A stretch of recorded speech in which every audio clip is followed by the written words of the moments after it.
Hey everyone, per your requests, I'm starting Sword of Coming, chapters 471 through 480 of the previous episode. The battle at the Flying Eagle Fortress reaches a fever pitch as Qian Pingyuan and his companions confront the fortress's hidden enemies. While the fortress lord's wife tragically succumbs to the ghost infant's parasite, Lu Tai manages to extract the child, sparing the fortress from further devastation. Seeking to repay Qian for his aid and neutralize future threats, Lu Tai and Qian navigate the treacherous political and supernatural currents of the Lotus Flower-blessed land. Qian's journey then leads him through a series of grueling trials and fortuitous encounters, including a high-stakes standoff involving high-ranking cultivators like the legendary Yu Zhenyi and the lethal eunuch Li Chen's martial foundation, tempered by a million punches and a spirit that refuses to break, is pushed to its absolute limit as he holds his own against formidable opponents. After narrowly surviving these confrontations, he secures his path forward, leaving the chaos behind to finally set sail for the Sword Qi Great Wall. Thank you. Now let's get back to the story of Sword of Coming audio series. Chapter 481.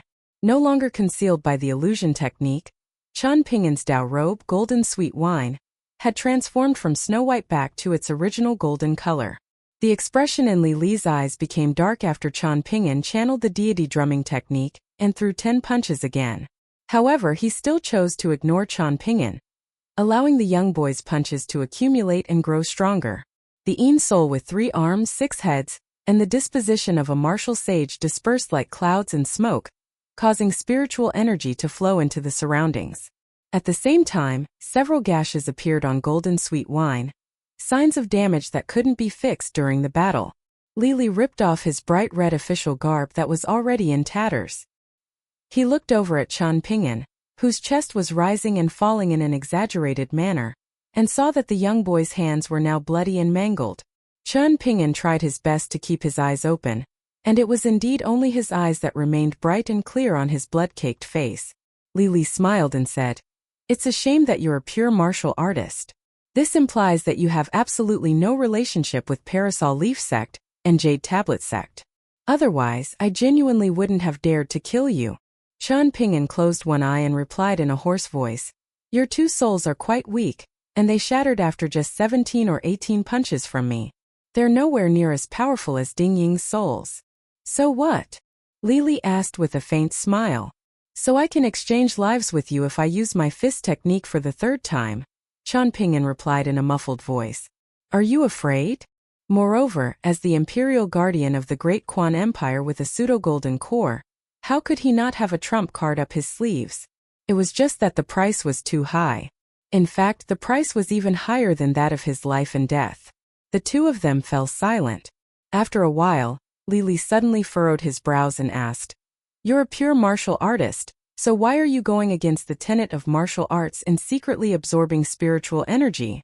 Li retreated several steps, thinking that the young boy was purposely opening his acupoints and absorbing spiritual energy, in order to win an opportunity to launch an explosive attack and kill both of them. This brat had truly lost his mind. The impoverished scholar with the surname Zhong nodded lightly before shaking his head.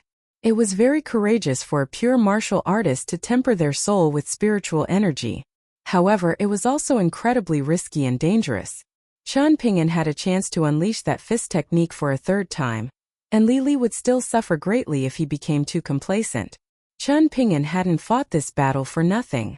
As a 5th-tier martial artist, this was the time for him to search hard for a hero's gall pill. Imperial Guardian Li's Yin soul was extremely strange, and he had cultivated it by observing and visualizing 3 martial sages from the Martial Sage Temple during meditation. However, his visualization was heretical, and he was potentially guilty of blasphemy against the martial deities. This would damage the Empire's martial fortune, and it was a case of Li using the Empire's fortune for private gain. It was entirely possible that no one in the imperial court of the Great Quan Empire was aware of this matter.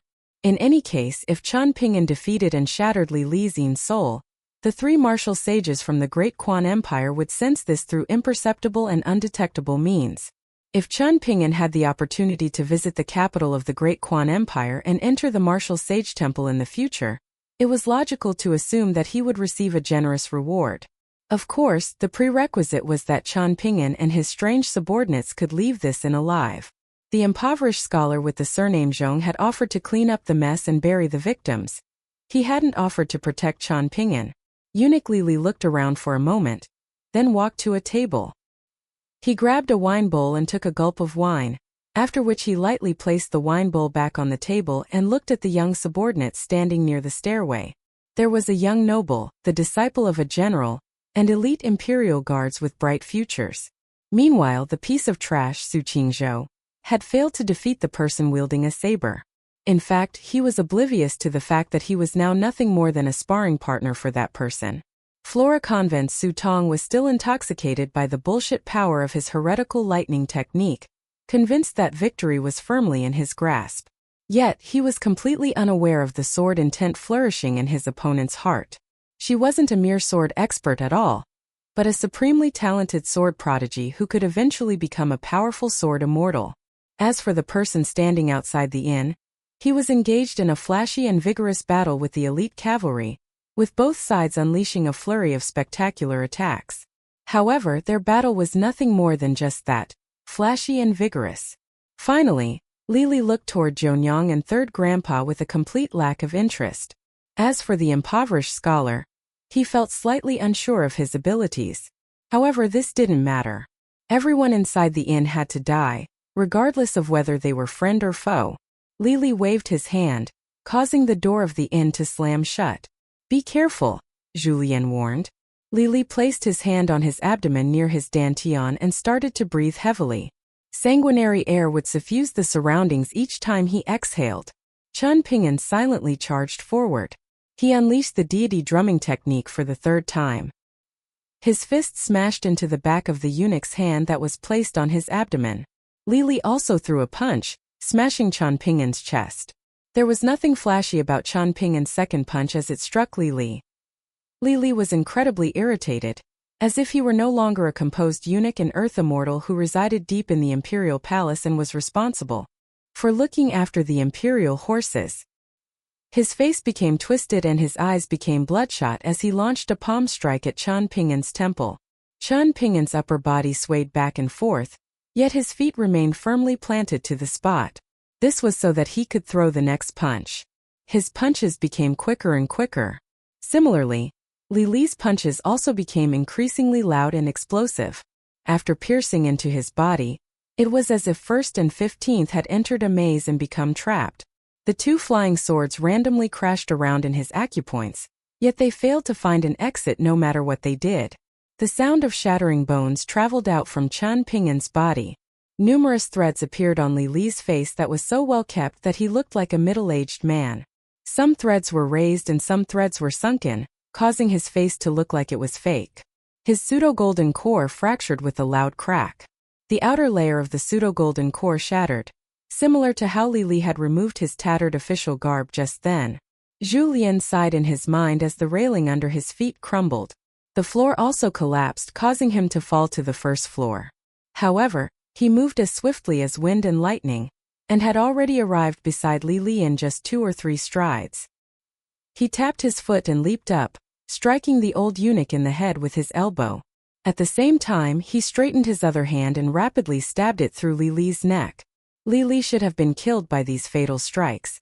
Yet he continued to swing his fists at Qian Ping'an as if he weren't affected at all. His attacks caused blood to pour from Qian Ping'an's ears. Meanwhile, Julien was sent flying back, directly crashing through the wall in the distance and landing outside.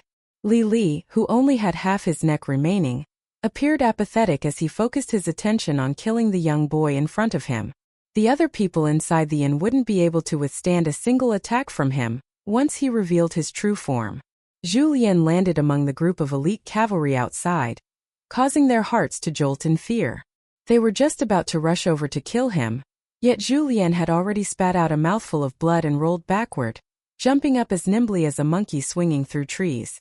At the same time, he started to show why he had the title of martial arts maniac. He reached over with both hands to grab the arms of a cavalryman who had dismounted his horse. With a violent tug, he then directly ripped the cavalryman's arms from his body. He forcefully smacked another cavalryman's head, causing it to explode into pieces. He threw a punch, directly smashing through a cavalryman's body. However, thinking that this corpse was an eyesore, he slashed down with his palm and severed the corpse into two from the shoulder to the abdomen. Blood and intestines spilled all over the ground in front of the hunchbacked old man. As if in tacit understanding, Su Tong, Su Qingzhou, Sui Yubian, and Lu Baixiang all stopped their fights.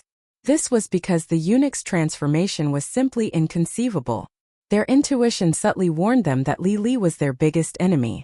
It was also at this moment that Zhonyang, the hunchback third grandpa, the lame young boy, and Yao Lingji on the second floor mysteriously collapsed to the ground.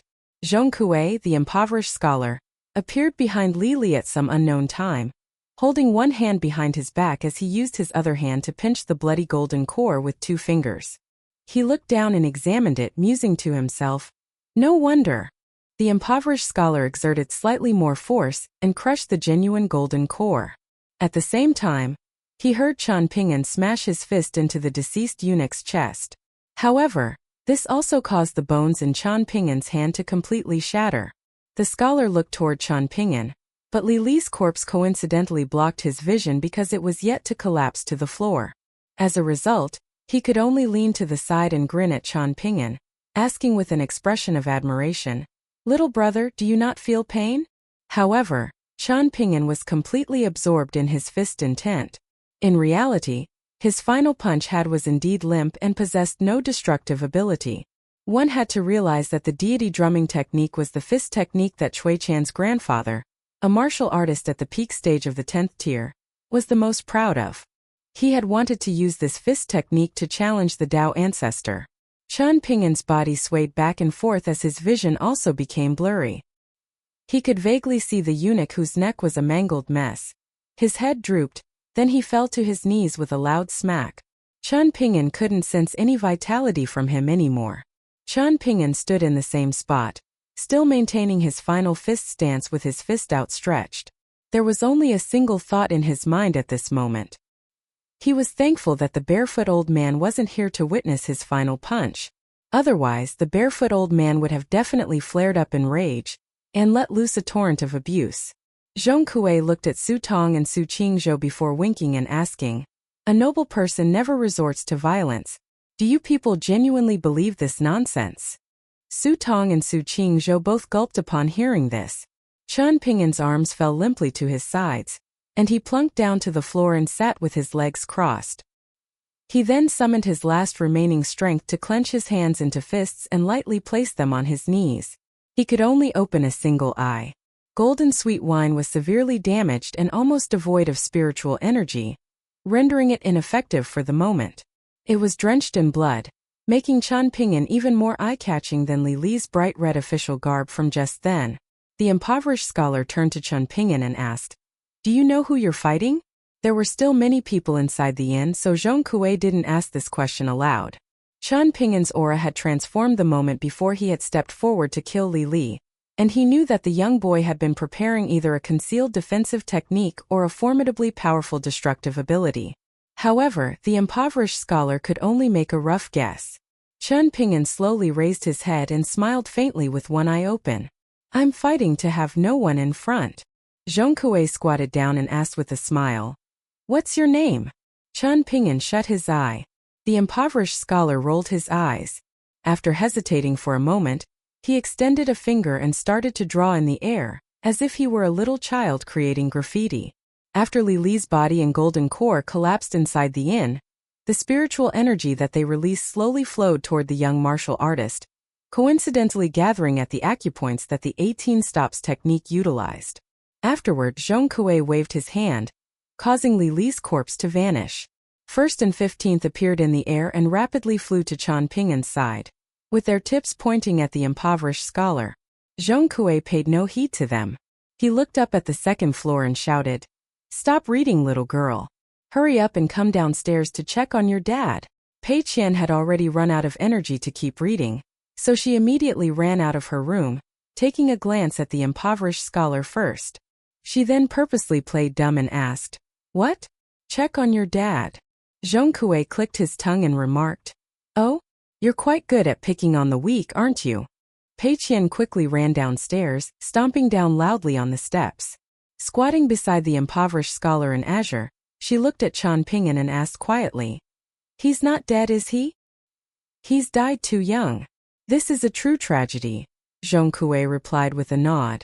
Pei Qian looked left and right, wanting to say something but feeling hesitant to do so. Qian Ping'an opened his eyes. Pei Qian turned around to glower at the impoverished scholar, fuming. "Why did you curse my dad to have an early death? Your dad is bloody dead." "My dad did indeed die a long time ago. I visit his tomb to pay my respects every tomb sweeping festival," Zhong Kuei replied with an innocent expression. Qian Ping'an grabbed the wine gourd from his waist and took a small sip of green plum wine. His hand was mangled and bloody, and Pei Qian couldn't help but sweat in apprehension. Her thoughts were exactly the same as that of the impoverished scholar. There was someone in the world who was this immune to pain? Zhong Kuei smiled and asked, "You almost died for the sake of the Yao clan here, so do you not feel a sense of lingering fear?" "It wasn't for the Yao clan," Qian Ping'an replied. Zhong Kuei chuckled mischievously and revealed, "Part of the reason why the Yao clan suffered this disaster was because of a beautiful woman. In fact, even a staunch and loyal man like me was almost enraptured by her beauty.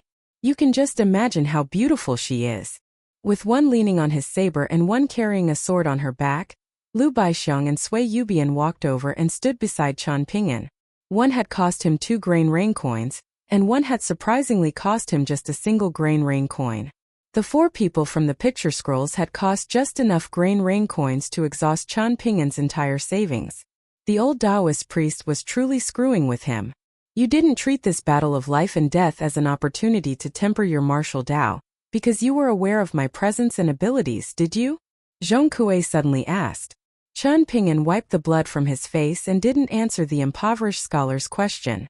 Instead he smiled and asked, "And you are?" Zhong Kuei shook his hand and replied, "I'm not worth a mention." Qian Ping'an didn't ask anything else. Zhong Kuei turned around to glance at the wide-eyed Pei Qian, looking at her eyes that were like the sun rising above the eastern seas and the moon hanging above the western mountains. Her eyes were truly very beautiful. However, her personality was truly unlikable. Zhong Kuei looked toward the front door of the inn and said, "Yao Zhan, as well as the other prince and his group of subordinates, are also about to arrive." In the end he smiled and said to Qian Ping'an, "You can rest assured and recuperate here. Leave the rest to me." Qian Ping'an struggled to stand up, cupping his fist to thank the impoverished scholar.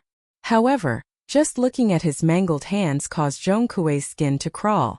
In the end, Qian Ping'an turned to Lu Baixiang and said, "Thank you.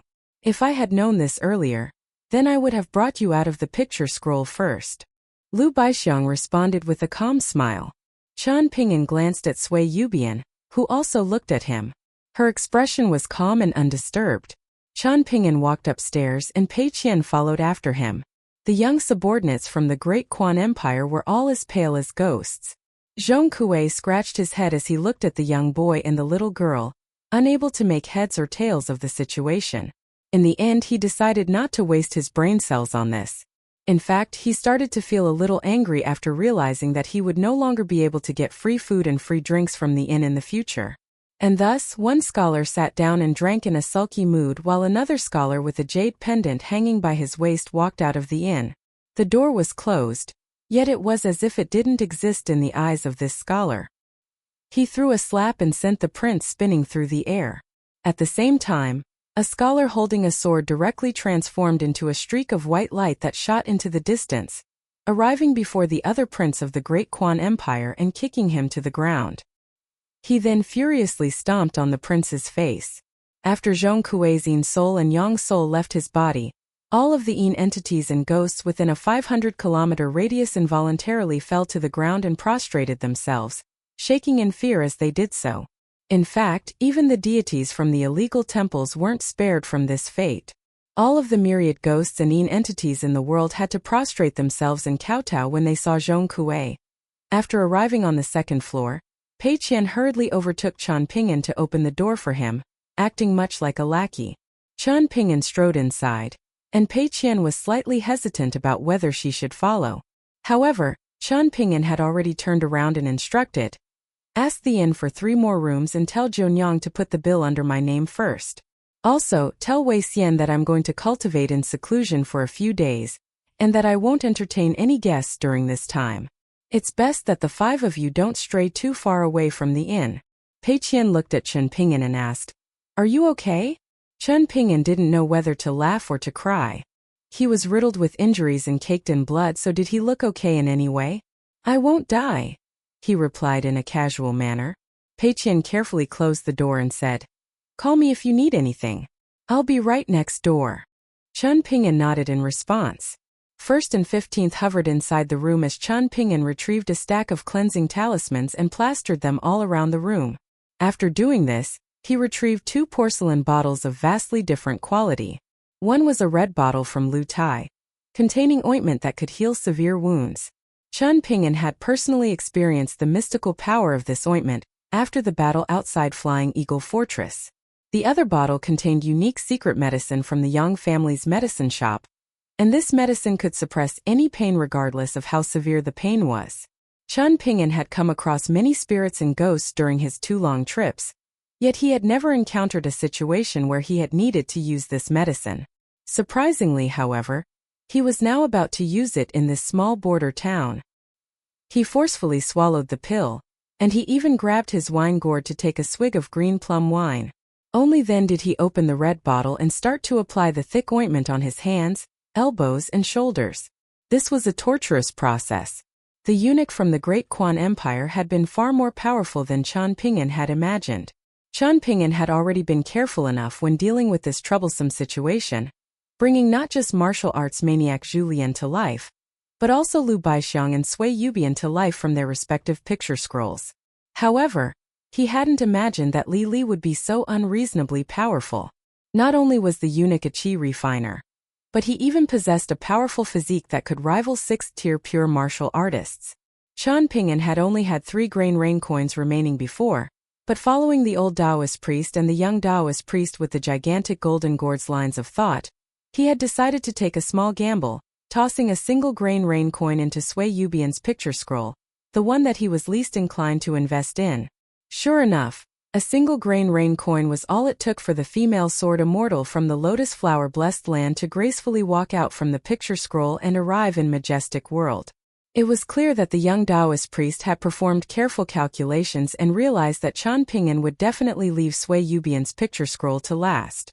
If it weren't for the small lotus flower spirit setting him on the right path, Chen Ping'an's personal preference would have been to start with martial arts maniac Zhu Lian, then the founding emperor of Southern Garden Nation, Wei Zhan, the founder of the demonic forces, Lu Baixiang, and finally the sword immortal, Sui Yubian. If Chen Ping'an had followed this order, then spending 15 grain rain coins on Zhu Lian would have been a hugely deflating result. That being the case, Chen Ping'an might have genuinely rolled the 3 remaining picture scrolls up and put them away for a long time. Chen Ping'an sat in front of the table and closed his eyes, with his hands hanging naturally by his sides. Even though he was sitting, he visualized that he was doing so while practicing standing meditation. His breathing gradually calmed down, making him appear like an old monk entering a state of meditation and a Taoist priest entering a state of deep trance. 2 days passed, and it was noon when Chen Ping'an changed into a set of clean clothes and finally left his room. He stood in front of the railings, and noticed something strange about the first floor of the inn. It was peaceful and calm, but it was exactly for that reason that it appeared strange. The hunchback third grandpa was smoking near the kitchen curtain, the lame young boy was walking around the restaurant and wiping down the tables and chairs, and Zhongyang was attending to a table of customers drinking to their heart's content. Meanwhile, Zhong Kuei, the impoverished scholar in azure robes, was sitting on the door threshold with an aggrieved look in his eyes. If it weren't for Chen Ping'an sensing the 4 sets of slow and subtle breathing in the neighboring rooms, he would have almost been led to believe that nothing had happened at all. It was as if he had never come across the son of the Duke or the eunuch in bright red official garb. Only 2 days had passed, yet it felt as if that battle had occurred an entire lifetime ago. Chen Ping'an had tempered his martial Tao during the battle of life and death, but he had received fewer benefits compared to his battle with Ding Ying in the lotus flower-blessed land. Even so, he felt stronger emotions attached to the battle in the inn. This was perhaps related to both his mental state and the outcome of the battle. The first picture scroll person to walk out of their room was martial arts maniac Julien. He was still hunchbacked, and he smiled as he cupped his fists at Chan Ping'an and said, "Congratulations, young master, you've obtained fortune from the misfortune." Chan Ping'an nodded in acknowledgement before asking, "What happened to those cavalrymen and the other members of the Yao clan outside the inn?" Julien shuffled next to Chan Ping'an before chuckling in a soft voice. That noble person from the Great Subduing Academy suppressed the people from all three forces once he revealed his strength. The prince outside the inn dismounted his horse and immediately led his subordinates away. He only took little Duke Gao Shui's corpse with him, and didn't even dare to mention the corpse of eunuch Li Li. As for the slightly older prince and the border army of the Yao clan that was rushing over, they didn't dare to come to the inn at all. They immediately turned around and left. When the innkeeper and the others finally regained consciousness, Zhong Kui made up a story and said that it was Chan Ping'an who comprehensively suppressed the enemies and used your fists to make them see reason. At the same time, he said that the other prince became involved as well, transforming this disastrous conflict into a negligible matter. Afterward, the noble person continued to freeload here and live off free food and free drinks. Things will be incredibly interesting if all of the scholars in Majestic World are. After explaining this, Julien discussed some of the finer details of the battle. Chan Ping'an walked toward the stairs and asked, "Zhongyang and the others are still in the dark about all this? Is this really okay?" Julien smiled and replied, "This noble person from the Confucian Academy definitely gave a heads up to all three forces already. These people aren't allowed to reveal his identity, and he's purposely keeping the innkeeper and the others in the dark." "Where's Pei Qian?" Chan Ping'an asked. Julien pointed in the direction of Foxtown and replied, "She borrowed some copper coins from someone, and she's currently enjoying life in Foxtown." Chan Ping'an furrowed his brow and walked downstairs, directly walking toward the impoverished scholar sitting in the doorway. Julien didn't follow him over, and he appeared quite like an old steward in a small residence as he sat down at the table closest to the doorway. Chan Ping'an sat down on the door threshold and grabbed his wine gourd, offering it to Zhong Kui. The impoverished scholar in azure shook his head as his eyes remained firmly fixed on the innkeeper who was chatting and smiling with some customers. "No thanks, wine that isn't personally handed to me by Zhongyang is simply tasteless." Chan Ping'an retracted his hand and took a swig of wine by himself, asking, "Who were the prisoners being transported by Gao Shuyi and the others? What are their positions in northern Jin nation?"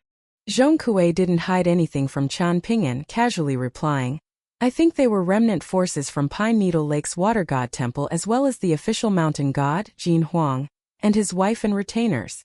Anyhow, it was simply a case of a third party reaping the rewards after a conflict between two other parties. The third prince of the Great Quan Empire captured them all in one fell swoop. If it weren't for your interference, the prison carriages would most likely have gained several new members from the Yao clan. However, you don't need to worry about this anymore, because I already promised you that I would clean up the mess and deal with everything else. You don't need to worry about the Great Quan Empire treating you as an enemy. Of course, I can't stop the third prince or the duke from feeling hatred toward you. If you can't even handle these measly things." Chan Ping'an smiled and replied, "I should be fine with handling these matters. I'm sure that it's very unlikely for a second imperial guardian to appear in the Great Quan Empire."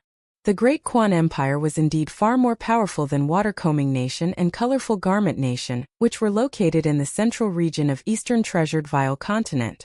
In terms of how Commandery Governor Jin Huang, whom Chan Ping'an had a fairly good impression of, had suddenly gone from a mountain god to the prisoner of a foreign nation, Chan Ping'an had already killed the Azure Buffalo and further dealt with his subordinates, so he wasn't interested in anything else that happened afterward. He definitely wouldn't stick his nose into this matter and try to get to the bottom of everything. When Chan Ping'an mentioned eunuch Li Li, Scholar Zhong Kui's expression immediately became a little cloudy. It appeared as if this was a very troublesome matter. Upon seeing the scholar fall silent, Chan Ping'an turned around to observe the situation outside the inn. However, he still felt a little worried, so he directly stood up and walked over to the official road, looking toward Foxtown. He was worried that Pei Qian would cause trouble over there.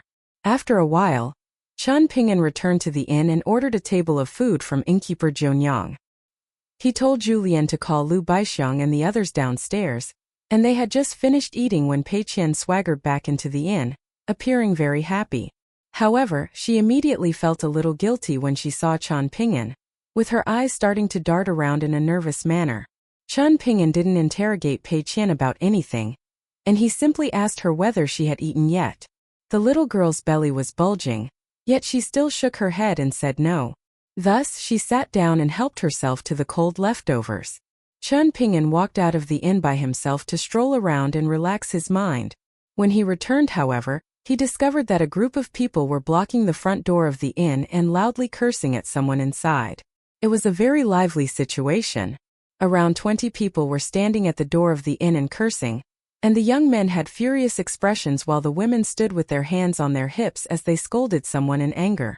The children around them appeared very carefree, with some of them cocking their heads and slurping on tonghulus and some of them secretly using their slingshots to shoot the curtain hanging on the doorway. Qian Pingyan stood among them for a while, yet he was still unable to make heads or tails of the situation because the men and women were speaking the local dialect of Fox Town. However, Qian Pingyan immediately got an idea of the situation after he saw Pei Qian standing on the second floor and looking at him with a panicked expression. Pei Qian had initially been squatting behind the railings of the second floor and picking her nose and picking at her ears. She wasn't taking this seriously at all, and was even acting in an uncouth manner to disgust these people. In fact, the angrier the people outside the inn became, the happier and more amused Pei Qian would become.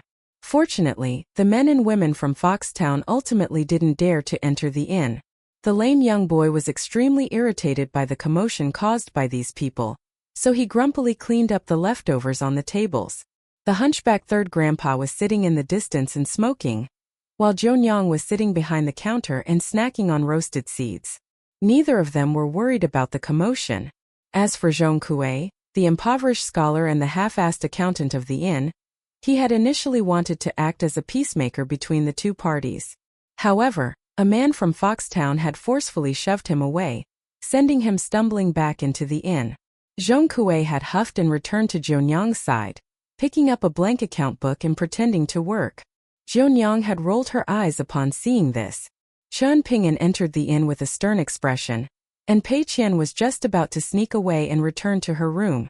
However, Qian Pingyan immediately called her name and told her to come downstairs. Pei Qian timidly walked downstairs, and before Qian Pingyan could even ask anything, she had already started to spill the beans. According to her explanation, she had gone to Foxtown because she had wanted to look for a pharmacy to buy some medicine for Qian Pingyan.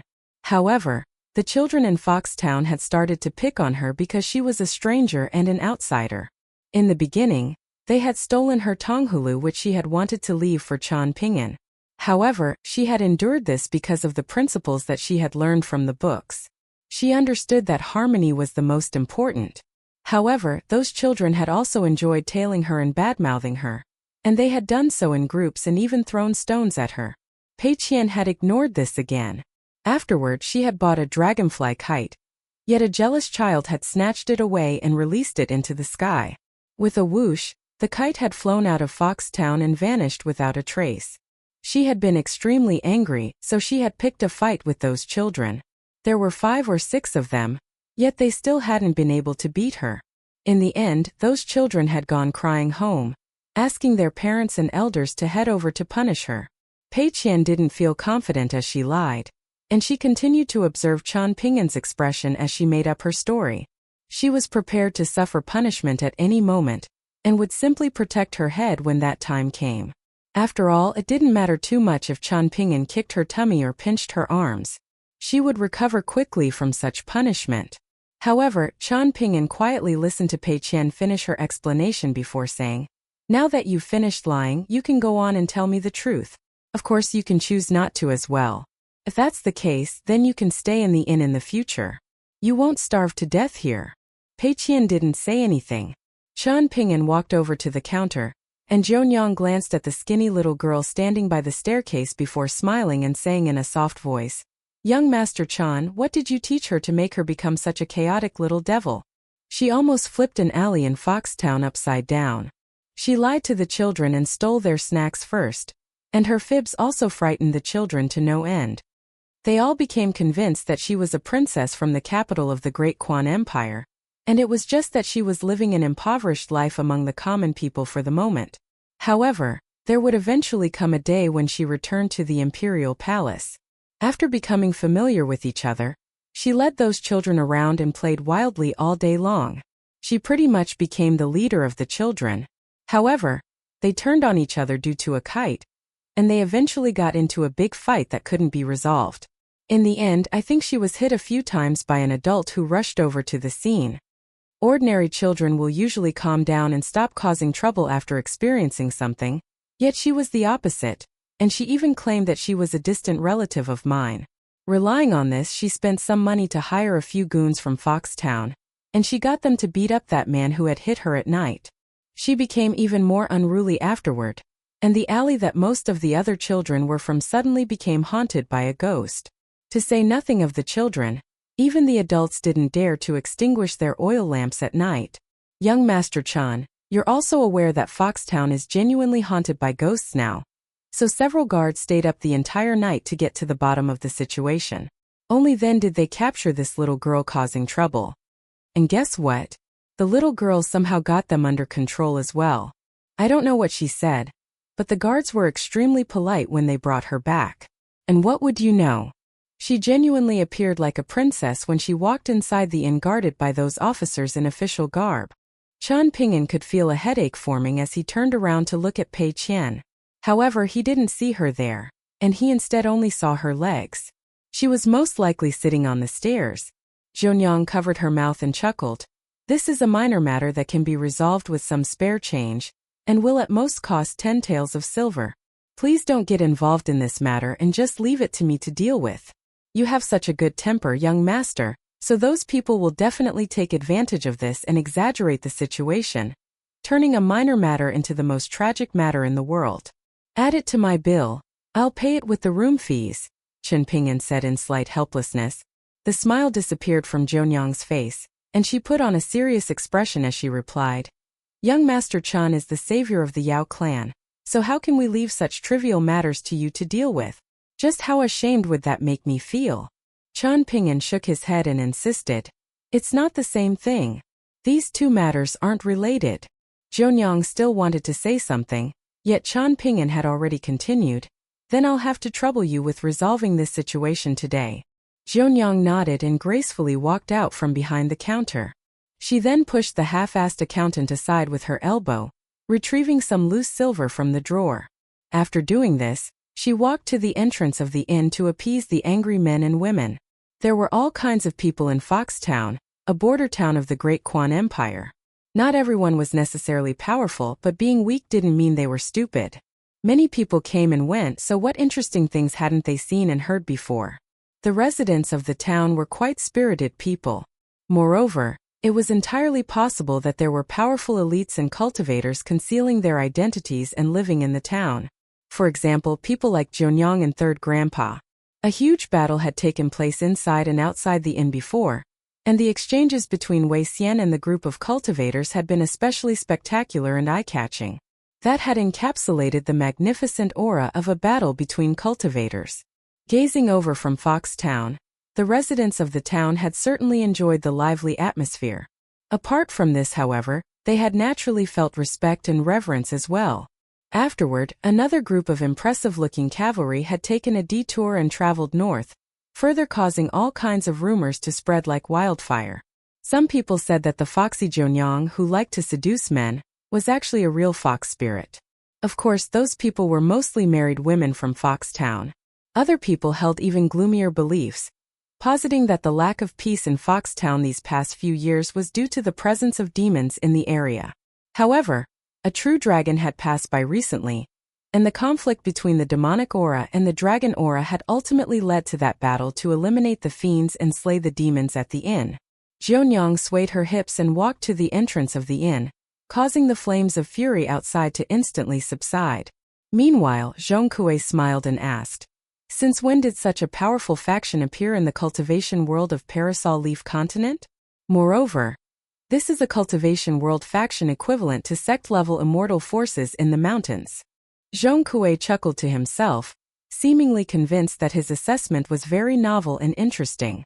There was a fearless man who had blocked a small army by himself, a bloodthirsty and hunchbacked old man, a saber-wielding man who had treated General Su Qingzhou as a sparring partner, and a breathtakingly beautiful woman who had suppressed esteemed immortal Su Tong with her sword kinesis technique. Most importantly, the auras and cultivation bases of all four people had been rising throughout the battle. Of course, there was also the young boy who would manipulate swords even though he wasn't a chi refiner. He was somewhat handsome, and had also stolen his thunder in front of Zhongyang. Otherwise, Zhong Kuei would have definitely treated him like a brother and drank and chatted merrily with him. Chen Ping'an hesitated for a moment before deciding to truthfully reveal, "We're not from Parasol Leaf Continent." Then perhaps you're from Southern World Continent?" Zhong Kuei asked. Southern World Continent was extremely renowned, and even those in Parasol Leaf Continent known for their haughty nature, and their fondness of belittling other elites in the world acknowledged the strength of Southern World Continent, the continent that was located closest to Stalactite Mountain. This was because the pure Confucian Chan clan was located there, and a man called Chan Chunan who essentially carried the title of pure Confucian by himself. Zhong Kuei had admired Southern World Continent for a long time already, and it was only due to his status in the academy and the teachings of his esteemed master that he hadn't embarked on a journey to that continent even after so many years. Apart from the pure Confucian Chan clan, there were also a number of historically famous landmarks in Southern World Continent. Zhong Kuei wanted to visit all of them. Parasol Leaf Continent was far too boring, in terms of both the cultivators in the mountains and the commoners outside the mountains. Zhong Kuei didn't like to travel around Parasol Leaf Continent. Chen Ping'an pointed toward the north. Zhong Kuei's eyes lit up and he asked, "Are you familiar with Mountain Cliff Academies, Mr. Qi?" Chen Ping'an almost choked, and was at a complete loss regarding how to respond. Zhong Kuei laughed loudly and remarked, "It's most likely the case that you knew Mr. Qi but Mr. Qi didn't know you. Haha, it's okay. Both of us are the same." As for Eastern Treasured Vile Continent, the closest neighbor to the north, Zhong Kuei didn't take a fancy to this continent. There was probably only a junior brother and a senior brother who were worth a mention. Mountain Cliff Academy's Qi Jingchun with his profound knowledge, and the Greatly Empire's Imperial Preceptor Cui Chan with his incredible Go skills. However, Zhong Kuei had heard that Mr. Qi had passed away following the destruction and collapse of Jewel's small world. Even Zhong Kuei's esteemed master felt great pity about this, privately telling Zhong Kuei that Mr. Qi definitely wouldn't have suffered such humiliation if he had lived in Parasol Leaf Continent. Even if worse came to worst, he wouldn't have ended up alone with the entire world as his enemy. "Let's drink and chat?" Chen Ping'an suggested with a smile. Chen Ping'an was willing to accompany Zhong Kuei and drink a pot of wine because of the impoverished scholar's mention of Mr. Qi. Zhong Kuei glanced at Zhongyang commanding the situation at the door before saying in a low voice, "Drinking is okay, but you've got to stand up for me if Zhongyang starts to complain." "Naturally," Chen Ping'an replied with a nod. Zhong Kuei grabbed 2 pots of green plum wine, and using his position as the half-assed accountant of the inn, he instructed the lame young boy to bring them a few plates of small snacks. He then sat cross-legged on the bench, not appearing very serious or dignified. "I heard that you're from the Great Subduing Academy?" Chen Ping'an asked. Zhong Kuei didn't take this seriously and replied with a casual smile, "Isn't that right? And I'm even a noble scholar." "Impressive, huh?" Chen Ping'an offered him a toast. A toast to the title of noble scholar. Zhong Kuei hurriedly raised a hand to stop him, yet Chen Ping'an had already downed his bowl of wine in a single gulp. The noble scholar from the Great Subduing Academy wandering around the cultivation world sighed and asked, "Is this worth a toast and an entire bowl of wine? You just want to drink, don't you?" Chen Ping'an was reminded of the virtuous scholar Zhou Ju, whom he had come across in Watercombing Nation. Zhou Ju was completely different from noble scholar Zhong Kuei. Back in Senior Song's Sword Water Villa, Zhou Ju had displayed his ability to determine someone's life and death simply by reciting a poem. It was as if his words were divine law. They were both scholars, yet scholars who had read different books would most likely possess different demeanors as well. Zhong Kuei suddenly remembered something and he asked, "The man who was blocking the chi refiners outside the inn that night was wearing a suit of dew armor. If I didn't observe wrong, it was most likely West Mountain, An armor pellet that's described as one of the 8 ancestral Du armors in the ancient texts of the Militarian sect. Is it a family heirloom of yours? Chun Pingin's heart jolted slightly, and he shook his head and replied, No, I purchased it at Stalactite Mountain's Ganoderma Inn. How many grain rain coins did you spend? Zhongkue asked. Chun Pingin shook his head and revealed, None, I only spent some lesser heat coins. It wasn't expensive, and I plan to give it to someone else in the future. Zhongkue smiled and said, Ganoderma Inn was unable to correctly appraise this treasure, so they allowed you to snatch a huge bargain. However, this is only normal. A mighty figure has placed a restriction on West Mountain, so if I hadn't coincidentally read that secret book that's close to falling apart in the academy and become familiar with the history of Militarian armor pellets, then I wouldn't have recognized this Du armor either. Even so, I still needed to carefully examine it for a long time before I could confirm my suspicions. I suggest that you keep it. It's incredibly valuable, and it also has a rich history and many interesting stories. It will be a pity to give it to someone else. Chun Pingin didn't comment on whether he would keep it or give it away, and he simply asked in curiosity, 8 ancestral Du armors? Zhongkue grabbed a peanut and popped it into his mouth before replying. The full name of Du armor is Divine Du-bearing armor. Let me ask you this. Who is the divinity? And what Du are they bearing? Chun Pingin shook his head in response. Zhongkue smiled and explained. In addition to West Mountain, the 7 other ancestral Du armors were named Buddhist Land, Flower Bud, Mountain Ghost, Water Immortal, Iridescent Light, Colorful Garment, and Cloud Sea. However, most of them were damaged or destroyed in battle. Few remain, and records only exist for 2 of the 8 ancestral armors, Mountain Ghost and Colorful Garment. West Mountain might look severely damaged, but it's actually in good condition compared to Mountain Ghost and Colorful Garment, which have managed to remain in this world with much difficulty. If you come across someone who's able to recognize this treasure and understand its value, then feel free to ask for as much money as you want. I guarantee that you'll definitely make a killing. However, these suits of ancestral armor have ultimately lost their fundamental power, with only less than 1/10 of their defensive power remaining. This is a true shame. We've got to drink a bowl of wine in commiseration. Zhongkue tilted his head and raised his wine bowl, downing its contents in a single gulp. Chun Pingin had no option but to drink a bowl of wine as well. Zhongkue voluntarily started to discuss the battle from a few days ago, saying, Neither of the 2 princes are good people, so remember to be careful and take it easy if you decide to stay in the Great Quan Empire for the next while. The regions outside the mountain naturally have their own rules, and there's no shortage of strong people outside the mountains either. For example, the 3rd prince hit a brick wall and suffered huge losses when he came across you. Chun Pingin nodded. I beg to agree. Zhongkue suddenly chuckled and said, You were fighting to the death with the imperial guardian of the Great Quan Empire that night, yet you're sitting here and agreeing with my every word right now. This is quite a strange feeling. What, you've suffered at the hands of the academy in your hometown, so you're afraid of my title as a noble scholar? Chun Pingin couldn't help but chuckle in speechlessness. Before the fight broke out that day, you told the little duke that principles are principles no matter who speaks them. I think this is a very good viewpoint, Zhongkue continued. Even though you were quite forceful and domineering, this was reasonable in the context of the situation. You didn't put a foot wrong. In reality, however, you were still a little unreasonable. Chun Pingin drank a sip of wine and replied, I was left with no other choice. Zhongkue nodded and said, Indeed, that's just how the world is. If one is living in a manure pit, then one will believe that eating shit is the most natural thing in the world. In fact, they might become unhappy if someone offers them proper food. Chun Pingin was stunned upon hearing this. Was this genuinely something that a noble Confucian scholar would say? Zhongkue sighed with emotion and continued.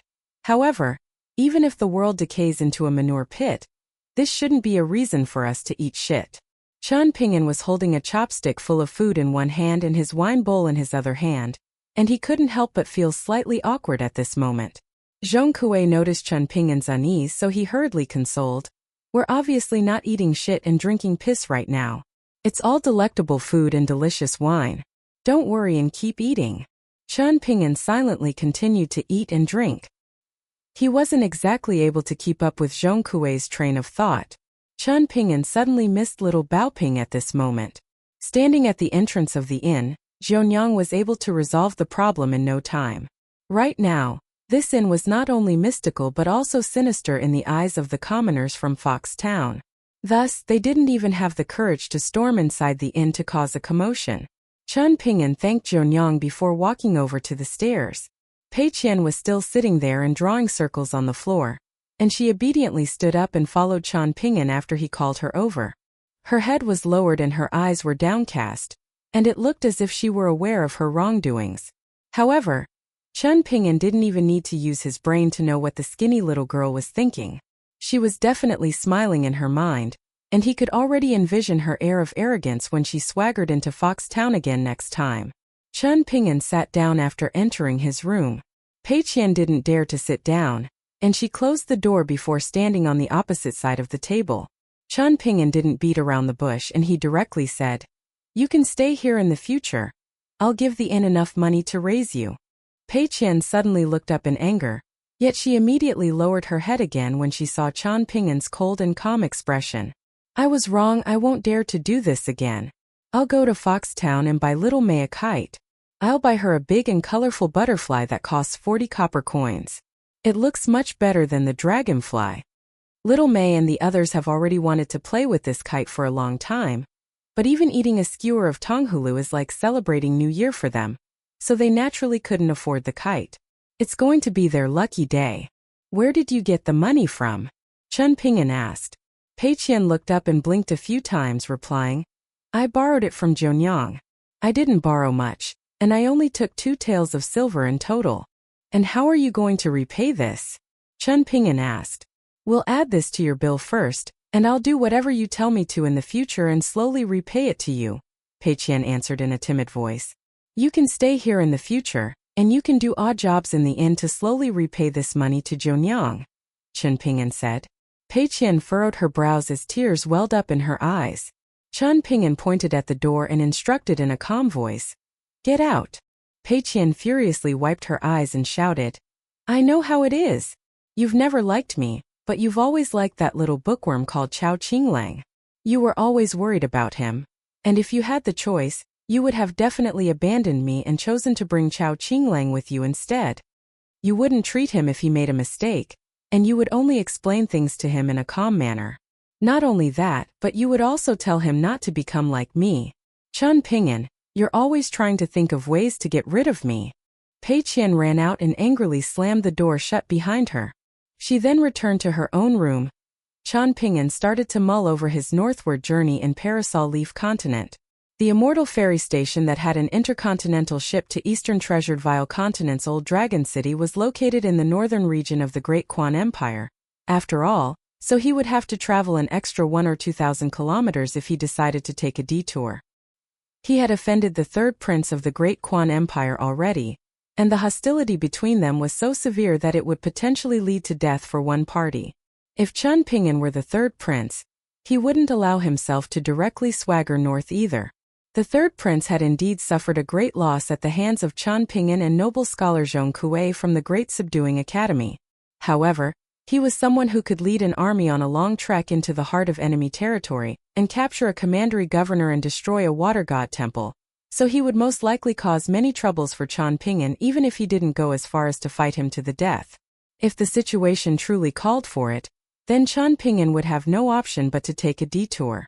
Ignoring Pei Qian, who was in seclusion on the same floor, there was also Wei Xian currently sitting in his room and flicking through a random book that he had purchased from Fox Town. The founding emperor of Southern Garden Nation didn't mistreat himself, and both meat and wine were sitting on the table in front of him. There was also the militarian armor pellet. Wei Xian had carefully examined it for half a day after his battle with the Qi refiners. He couldn't help but sigh in admiration at the divine skills of the Qi refiners in Majestic World, and at the same time, he was also astonished by the natural treasures that existed in this world. It was simply unfathomable. Further down the hallway, martial arts maniac Julien had his hands clasped behind his hunched back, as he strolled in circles around the table in his room. Next door, Lu Baixiang was standing in front of the window and gazing into the distance. Halting snow, which Chen Ping'an had temporarily left with him, was hanging by his waist. It was said that this was an immortal relic left behind by a nascent tier Earth immortal. Indeed, this wasn't something that the so-called divine weapons in the Lotus Flower-blessed land could compare to. Sui Yubian was sitting cross-legged on her bed, practicing a breathing technique. Meanwhile, deep infatuation was resting on the table nearby. One should never intend to do harm to others, but one should always remain guarded against the ill intentions of others. Night arrived and Chan Ping'an walked downstairs to eat dinner. Of the 4 people from the picture scrolls, only Zhu Lian came down at the same time to sit together with Chan Ping'an. Lu Baixiang and the others didn't leave their rooms. As for Pei Qian, she also remained inside her room the entire time, not making a single peep. After having dinner, Chan Ping'an went outside by himself and slowly walked along the official road that led to Foxtown. After walking along the uneven dirt road filled with potholes for a while, Chan Ping'an turned his head to glance at the west. He then turned around and walked back to the inn. He arrived at the inn at almost the exact same time as another group of people. To his surprise, it was the wounded clan leader of the Yao clan, Great General Yao Zhan, as well as the young boy who had accompanied him in the deadly battle against the assassins. In addition, there was also Yao Lingji, the young martial arts prodigy who had personally experienced the intense battle in the inn. Beside them was another young girl wearing a veiled hat. Apart from the 4 of them, there were also another 5 or 6 cavalrymen that stood behind them. However, these people didn't belong to the Yao clan's border army, and were instead accompanying cultivators who didn't need to explicitly wear armor. Back in the Great Li Empire, cultivators from the mountains who decided to join the army would be referred to as martial secretaries. Upon seeing Chan Ping'an dressed in azure robes today, the listless old general who had insisted on personally coming to the inn immediately dismounted his horse and briskly walked over to the young boy. He cupped his fists in gratitude and said, "Thank you for saving the Yao clan twice, we're forever grateful to you. We've especially come to visit our benefactor today, so please accept a bow from me." The old man was just about to bow deeply to Chan Ping'an, so Chan Ping'an had no option but to grab Yao Zhan's arms, preventing him from bowing in utmost respect.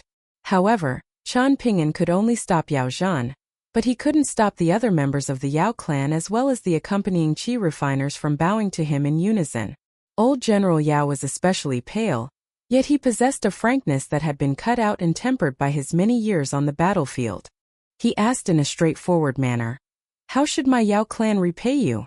Seeing Chan Ping'an remain silent, the old man smiled and added, "We're not devaluing your sense of chivalry and righteousness. Rather, the Yao clan's border army won't have the face to display the character Yao on our military banners anymore if we simply ignore such a huge debt of gratitude." Chan Ping'an didn't hold back anymore and he asked, "Old General Yao, do you have any way of allowing me to escape the sights of the imperial court and travel to Heavenly Palace Peak in the north? How many companions are traveling with you, benefactor?" Yao Zhan asked. Chan Ping'an initially wanted to reply 6, yet he immediately caught himself and said, 5. Yao Zhan pondered for a moment before nodding and replying, "Leave it to me. If you trust the Yao clan, then please wait here for a few days. We'll definitely help you and your 5 companions reach Heavenly Palace Peak safe and sound." "Will this cause any trouble for you and the Yao clan?" Chan Ping'an asked. Yao Zhan laughed heartily and replied, "We've already survived the most catastrophic trouble, so nothing can be regarded as troublesome anymore." The old general was extremely relaxed as he spoke these words. Even though his wounds were quite serious, and they had been further worsened due to the bumpy ride to the inn, there was a strong sense of relief in his words. However, everyone standing behind Yao Zhan was feeling extremely solemn, with strong expressions of unwillingness on their faces. Yao Zhan appeared reluctant to enter the inn, so he suggested that Chan Ping'an accompany him along the official road for a while. Chan Ping'an naturally had no qualms with this, and the 2 of them walked a dozen or so paces in front of everyone else as Yao Zhan revealed a secret, explaining, "I don't dare to deceive you, benefactor. I've fought on the battlefield for many years, so the emperor has bestowed a favor on me and allowed me to enter the capital to enjoy my old age. He's bestowed me with the position of head minister of the Ministry of War. I can bring 100 family members and subordinates with me, so you and your companions can naturally follow me as part of this group. I need to spend a few days with the military to organize a suitable identity for you and your companions. Truth be told, the imperial court will definitely examine the identities of these 100 people very carefully. They'll interrogate everyone one by one. Since this is the case, you and your companions will have to tolerate this for a bit, benefactor. Old General Yao felt slightly guilty and apologetic. After contemplating this for a while, Qian Pingyan nodded and agreed to Yao Zhan's plan. Being able to accompany Old General Yao to the capital would also allow Qian Pingyan to rest easier. In reality, the old general's first 2 sentences hadn't complied with the unspoken rules of the imperial court. Entering the capital to assume the position of head minister of the Ministry of War was a straight transfer. In fact, it definitely couldn't be regarded as a demotion. The head minister of the Ministry of War was an integral and dignified position in the Great Quan Empire, and a position that many great generals dreamed of obtaining. To Yao Zhan, however, the day that he dismounted his horse and shed his armor was the day that he would start to enjoy old age. Moreover, leaving the southern region where the Yao clan had lived for generations and traveling to the capital to serve could also be viewed as uprooting and leaving his ancestral home. With Yao Zhan's old age and his status as the backbone of the southern region of the Great Quan Empire, Emperor Lu Zhan's decision to transfer him to the capital was something that was worth pause and rumination for those in the imperial court. However, one thing was clear: the imperial court was prepared to protect the Yao clan. More precisely, the emperor had already made up his mind and decided to drag the Yao clan out from the whirlpool of chaos. He had bestowed Yao Zhan an opportunity to steer clear of the situation and enjoy his old age. This was quite a good outcome. Even though the conflict and competition between the 3 princes was fiercer than normal in this generation of the imperial Lu clan, all 3 princes were individuals who cared greatly about their reputation in the imperial court. This was the case even for the eldest prince, someone who had left the capital and gone to guard the north since a young age. To put things bluntly, no one would be surprised if Yao Zhan died of old age in the southern border regions, died on the battlefield, or died of mysterious reasons. However, he definitely couldn't die in the capital right under the emperor's nose. This was due to a rumor that a highly qualified noble scholar from Great Subduing Academy had taught in the capital for many years after leaving the academy. Yao Zhan didn't want Qian Pingyan to misunderstand his intentions, thinking that he was being asked to protect the Yao clan as they traveled north to the capital. Thus, he explained the current state of the Great Quan Empire's imperial court to Qian Pingyan, and he also explained the current situation of the Yao clan in great detail, telling the young boy why they were already out of danger. This was partly thanks to the noble scholar in the capital, and it was largely thanks to the young scholar's formless might in the inn. Qian Pingyan barely spoke, and instead spent most of his time listening to old General Yao explain the situation. He only asked a single question regarding the prisoners being transported by the 3rd prince. Yao Zhan was an incredibly stubborn person, and was even more strict about the hierarchical relationships between rulers and officials and fathers and sons than pedantic Confucian scholars. However, the recent disaster had left him completely heartbroken, also changing his temperament greatly in the process. There were many secrets of the Great Quan Empire that he wouldn't have revealed in the past, even if he were beaten to death.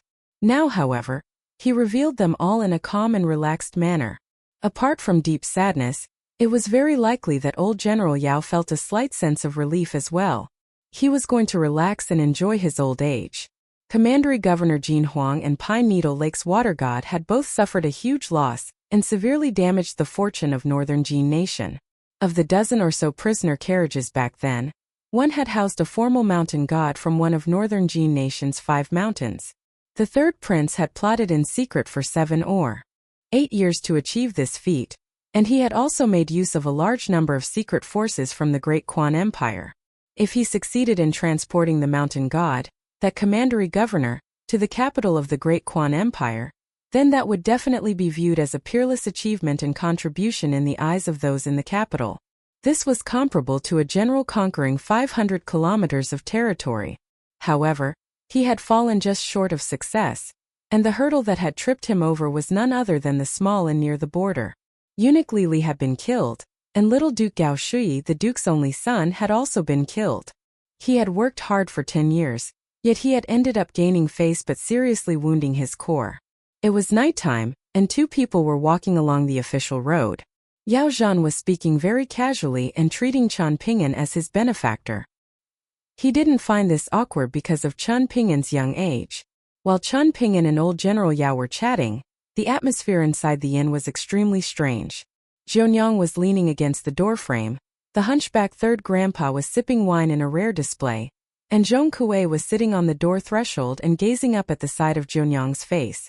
There was only a single table of customers in the inn, the stunning beauty carrying the sword on her back, the dignified and mighty-looking man with a saber, and the short and skinny man who claimed that he could drink a massive amount. They didn't order wine and only ordered 3 normal dishes. The lame young boy was also starving, so when he saw an empty spot on the table, he decided to sit down and eat with the 3 people. He didn't eat anything from the 3 dishes, and instead focused on the rice in his bowl. From time to time, the lame young boy would secretly glance at the beautiful woman sitting opposite him. She was truly far more beautiful than the innkeeper. How could such a beautiful woman exist in the world? Moreover, she was carrying a sword on her back, so she was a gallant swordswoman from the cultivation world, wasn't she? Would she pass by and visit the inn again in the future? At that time, he might already be the head chef of the inn. He would no longer need to sweep the floor, wipe the tables and serve customers tea and wine.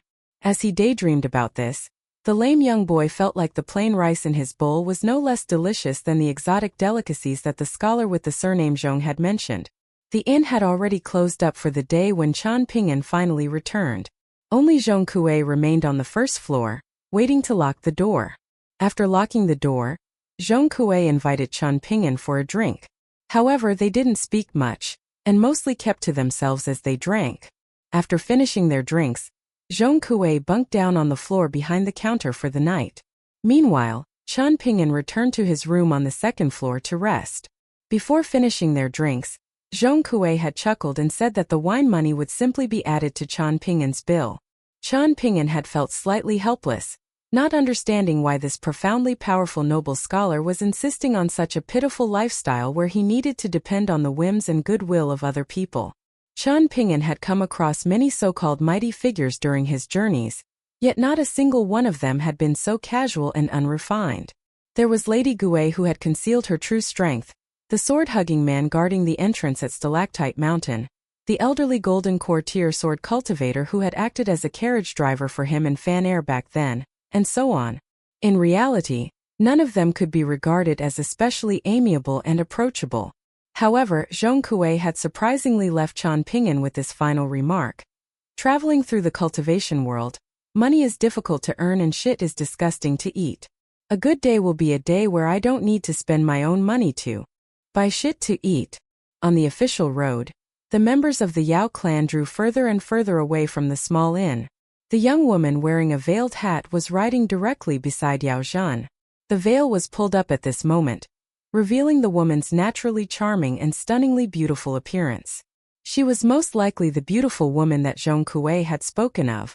Even though she looked enchanting, her aura was relatively cold and aloof. Regardless, her peach blossom eyes were filled with an innate liveliness all year round. Yao Zhan was still injured, so he didn't get his horse to gallop very fast. He had fought on horseback his entire life, yet he was gradually coming around to accept his old age and declining health. "Grandpa, why didn't you enter the inn to visit ninth aunt?" the young woman asked. "So many years have already passed, and you even have to go to the capital this time. Are you not going to visit her even once?" "Forget about it," Yao Zhan replied with a shake of his head. The young woman turned her head to glance at the saber-carrying young girl and the silent young boy, saying, "Lingji and Xianji are both feeling quite upset at the moment." Yao Zhan smiled and replied, "This will save them from thinking that they're the strongest prodigies in the world all the time. This is a good thing. They'll become even more deflated when they arrive at the capital, Mirage City." The young woman wanted to say something, yet she couldn't help but hesitate. Yao Zhan fell silent for a moment before continuing. "This outcome is already quite good." However, the young woman couldn't help but ask, "Grandpa, you don't blame ninth aunt and her husband at all?" The old man didn't reply.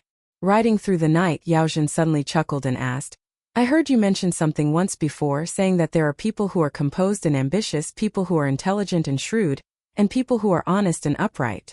How were these qualities ranked again?" The young woman was slightly puzzled, unsure of why her grandpa was suddenly mentioning this matter. However, she still replied, "They're ranked first, third, and second respectively." "Then how would you rank our benefactor?" Yao Zhen asked with a smile. The young woman shook her head and replied, "I don't dare to rashly judge our benefactor." Old General Yao nodded in response before turning his head and saying, "Jinji, you shouldn't follow me to Mirage City. Are you not going to reconsider this? It's not too late to turn back now." Yao Jinji smiled and replied, "Since the fortune teller said."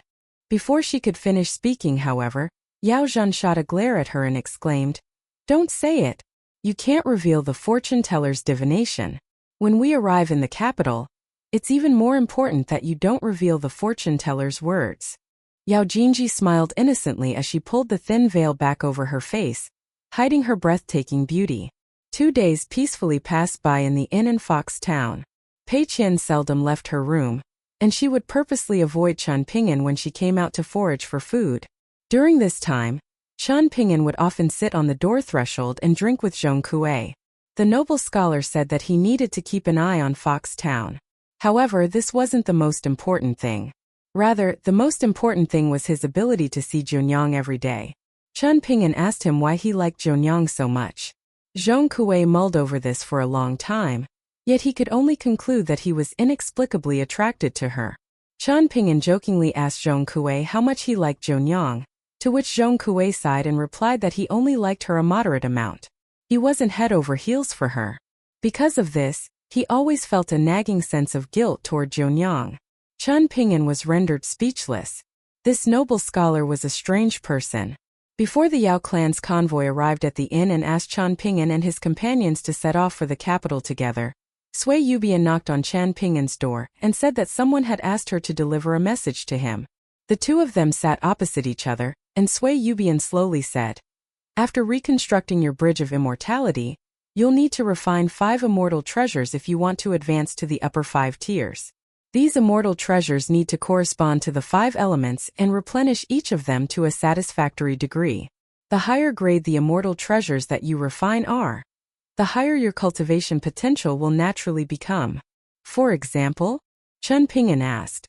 Sui Yubian had seemingly anticipated this question. More accurately, the person who had asked her to deliver this message to Chen Ping'an had considered everything and covered all bases. Sui Yubian essentially repeated that person's explanation word for word as she replied. For example, the metal element can come from a bag of gold essence copper coins or a golden scholarly core. The wood element can come from Jewel Small World's locust wood or Azure Divine Mountains divine bamboo. The water element can come from a water seal. The earth element can come from a dragon-slaying platform or soil from the Greatly Empire's 5 mountains. And the fire element can come from some certain snake gall pebbles or even a fire dragon bracelet. In the end, Sui Yubian added, "These are only examples. In terms of what you actually refine, how you refine them, and when you refine them, that's entirely up to young master to decide." After Sui Yubian left, Chen Ping'an closed the door and started to practice standing meditation. On this night, Chen Ping'an used Eternity, the sleeping meditation technique, to fall deep asleep. He had a strange dream, and in his dream, a bloodied person with dismembered arms blocked his path. The person was bent over with his back facing Chen Ping'an, and he was holding the hilt of his saber in his mouth in an inconceivable saber stance. When Chen Ping'an woke up and opened his eyes, he tried his best to recall the details of this strange dream. However, he could only muster some vague recollections of that fuzzy back. Chen Ping'an was feeling a little puzzled as he lay in bed. And it was also at this moment that an adult and a little child were building a small dirt mound far away from the inn. They were none other than Zhong Kuei and Pei Qian. The former was squatting there and watching on, while the latter was filling in a pit before adding more soil on top. She built a small dirt mound that looked much like a tomb, and she even found a thin slab of stone to stick in front of the tomb. After successfully completing this huge job, the skinny little girl turned her muddied face to Zhong Kuei and said in a solemn voice, "This is Chen Ping'an's tomb. From today onward, both of us will need to come here every year to pay our respects." "What's this all about?" Zhong Kuei asked in bewilderment. Pei Qian plunked down on the ground and crossed her arms in front of her chest before gritting her teeth and replying, "Chen Ping'an is dead to me. Oh, so that's how it is. In that case, this small tomb can be regarded as a cenotaph, Zhong Kuei remarked. What does that mean? Asked Pei Qian with a frown. Zhong Kuei rested his chin on his arms as he dazedly stared at the mini tombstone in front of the small tomb. In reality, however, he was observing Pei Qian's bright eyes out of the corner of his eyes. The noble scholar was contemplating something, as if he had come to some sort of realization. Chen Ping'an was unable to shake the strange dream from his mind as he lay in bed.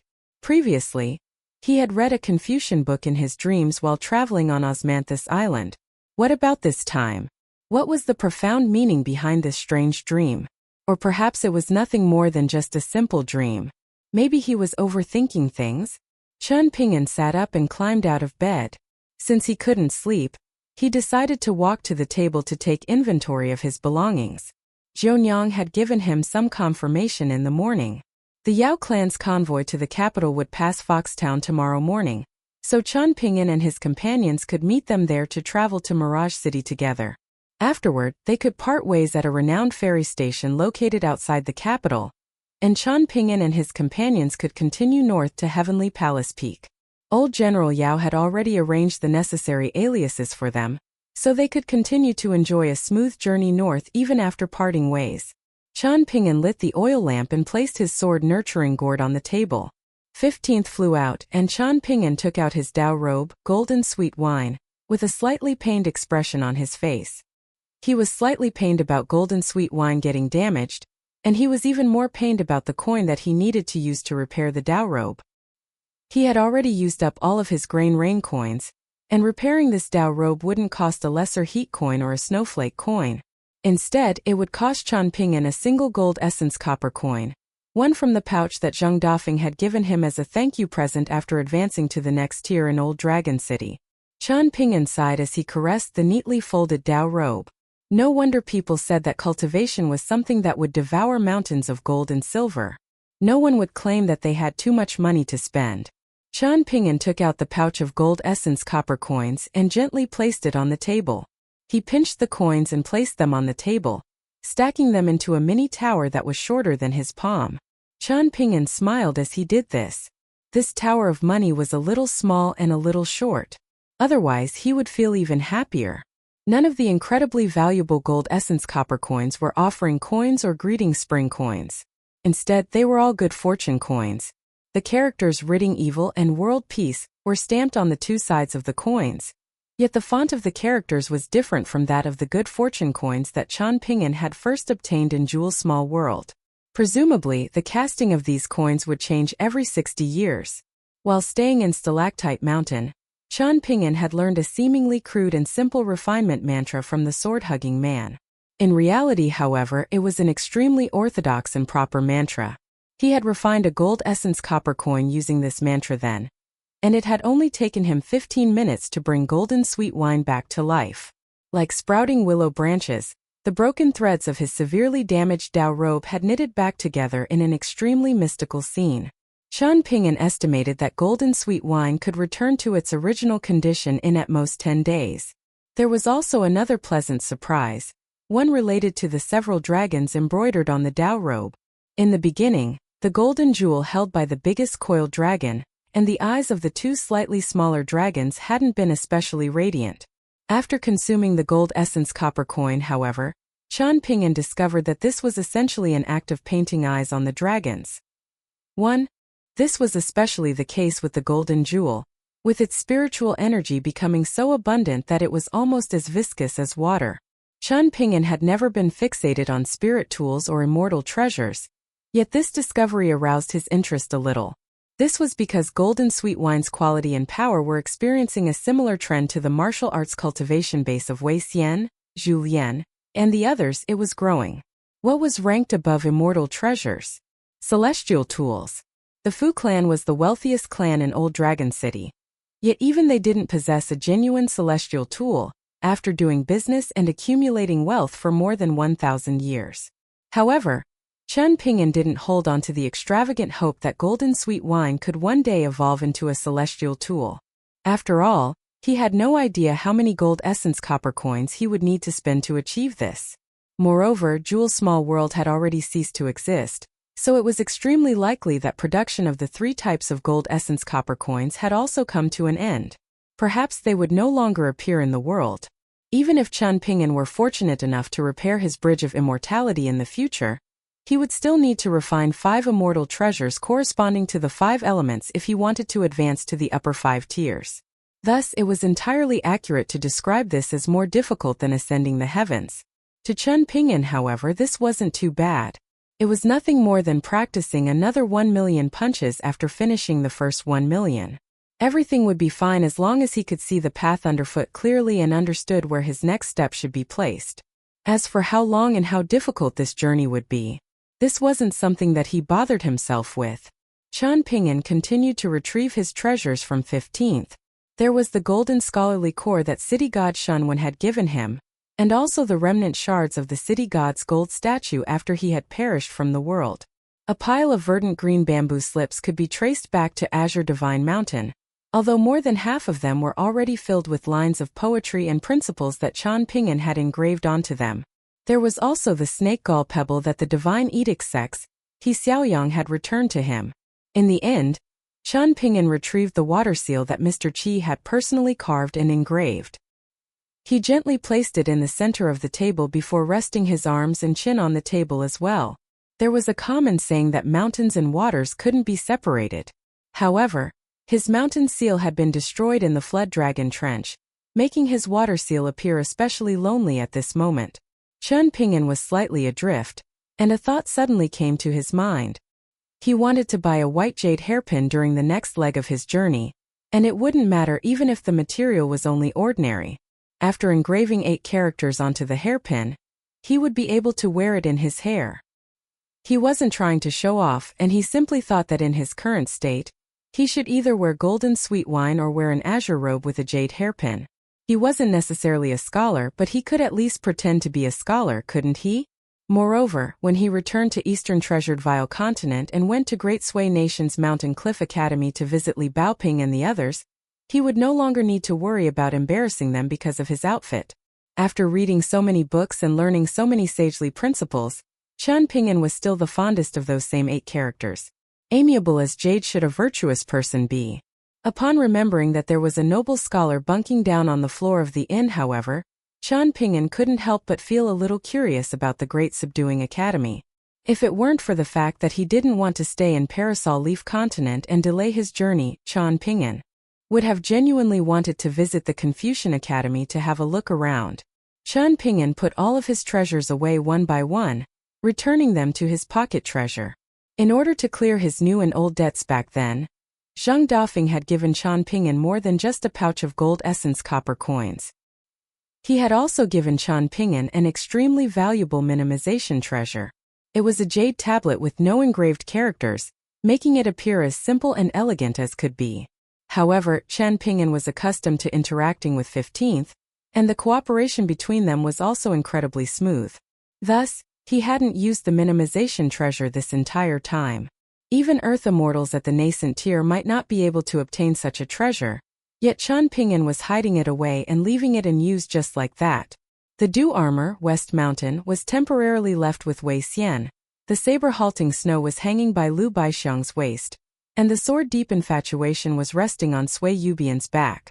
The golden demon binding chain forged from the elderly flood dragon's whisker was far too spectacular and eye-catching, not matching the snow-white version of golden sweet wine, and not matching the ordinary azure robes that Chen Ping'an had purchased from the markets either. Otherwise, Chen Ping'an could have used it as a belt. Chen Ping'an felt very happy and at ease after putting his abundant amount of treasures away. How could one relieve their worries? Naturally through wealth and wine, of course. He stood up and walked over to open the window. While doing so, he suddenly noticed that the room next door was completely silent. The soundproofing of the walls in the inn was quite poor, so Chen Ping'an could often hear the soft snoring of Pei Qian as she slept. Chen Ping'an thought that the skinny little girl was acting like a mouse again, sneaking downstairs to steal food from the kitchen while everyone else was asleep.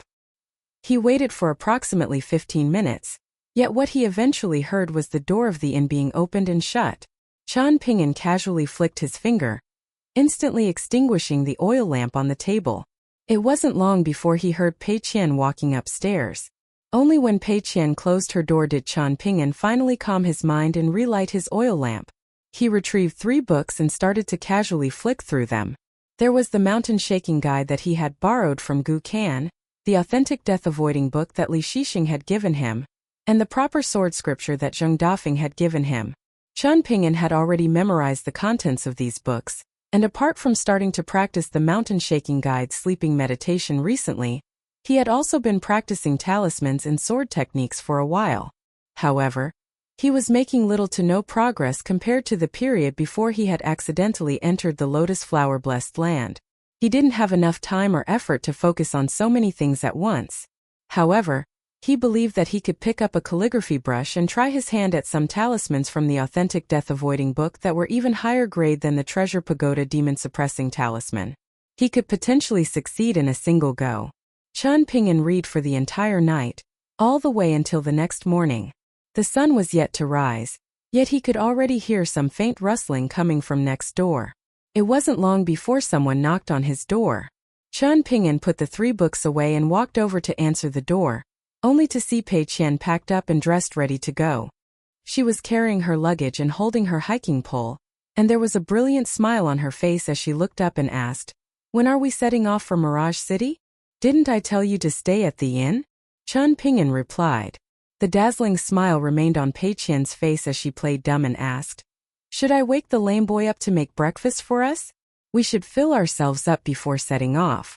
I heard that the capital is 1 or 2,000 kilometers away from Fox Town. It's quite a long distance." Qian Ping'an was just about to say something, yet the impoverished scholar suddenly walked into view, yawning as he shuffled over to smack Pei Qian on the back of the head.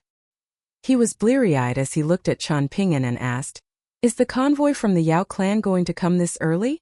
Is Yao Zhan that desperate to travel to the capital to become the head minister of the Ministry of War?" Pei Qian was infuriated after getting smacked on the back of her head for no reason, and she raised her hiking pole and was just about to slash down at Zhong Kuei's waist. However, she glanced at Qian Ping'an and immediately stopped her movements, instead grumbling in a low voice. "A noble person never resorts to violence. This is what the books say. Just what kind of scholar are you? It serves you right to receive no affection from Zhonyang." Little Lamy was right. Poor scholars are the most detestable people in the world. Zhong Kuei ignored Pei Qian's grumbling, and placed his hand on top of the skinny little girl's head and chuckled. "Qian Ping'an, you should bring her along with you. I don't want to face a little girl like her all day, every day. It's far too upsetting. In fact, I'll have to drink so much green plum wine that it will eventually become tasteless to me. In any case, things aren't peaceful in Fox Town. You'll be going against your original intentions if you leave her here." Pei Qian immediately stood up straight and puffed her chest out, keeping quiet and still as she tried her best to appear honest and obedient.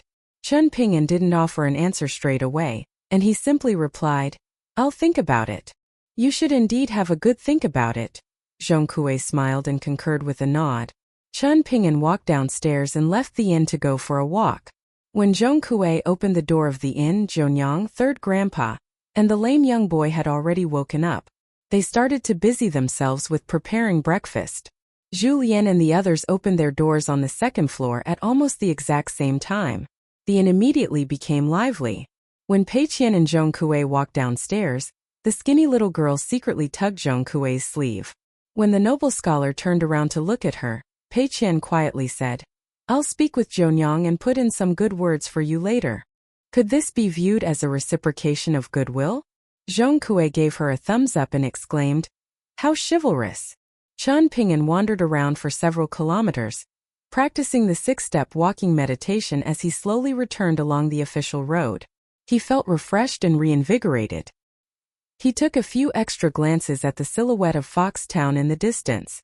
Qian Ping'an was barely able to stop himself from taking out a Yang Energy Illumination Talisman, his only illumination talisman made from golden talisman paper, to investigate the mighty figures hiding in Fox Town.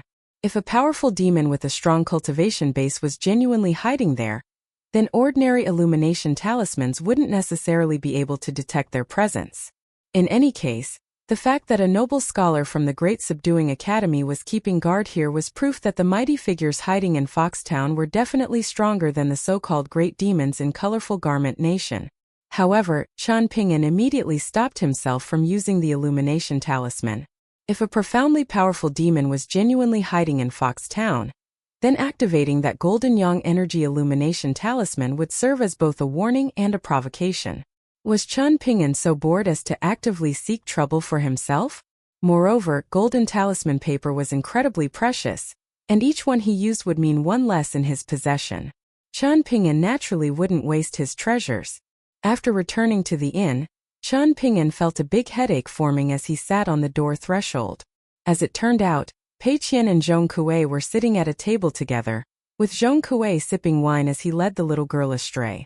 Pei Qian was listening with full concentration, and it looked as if she were being enlightened to something. Do you know why a noble person never resorts to violence?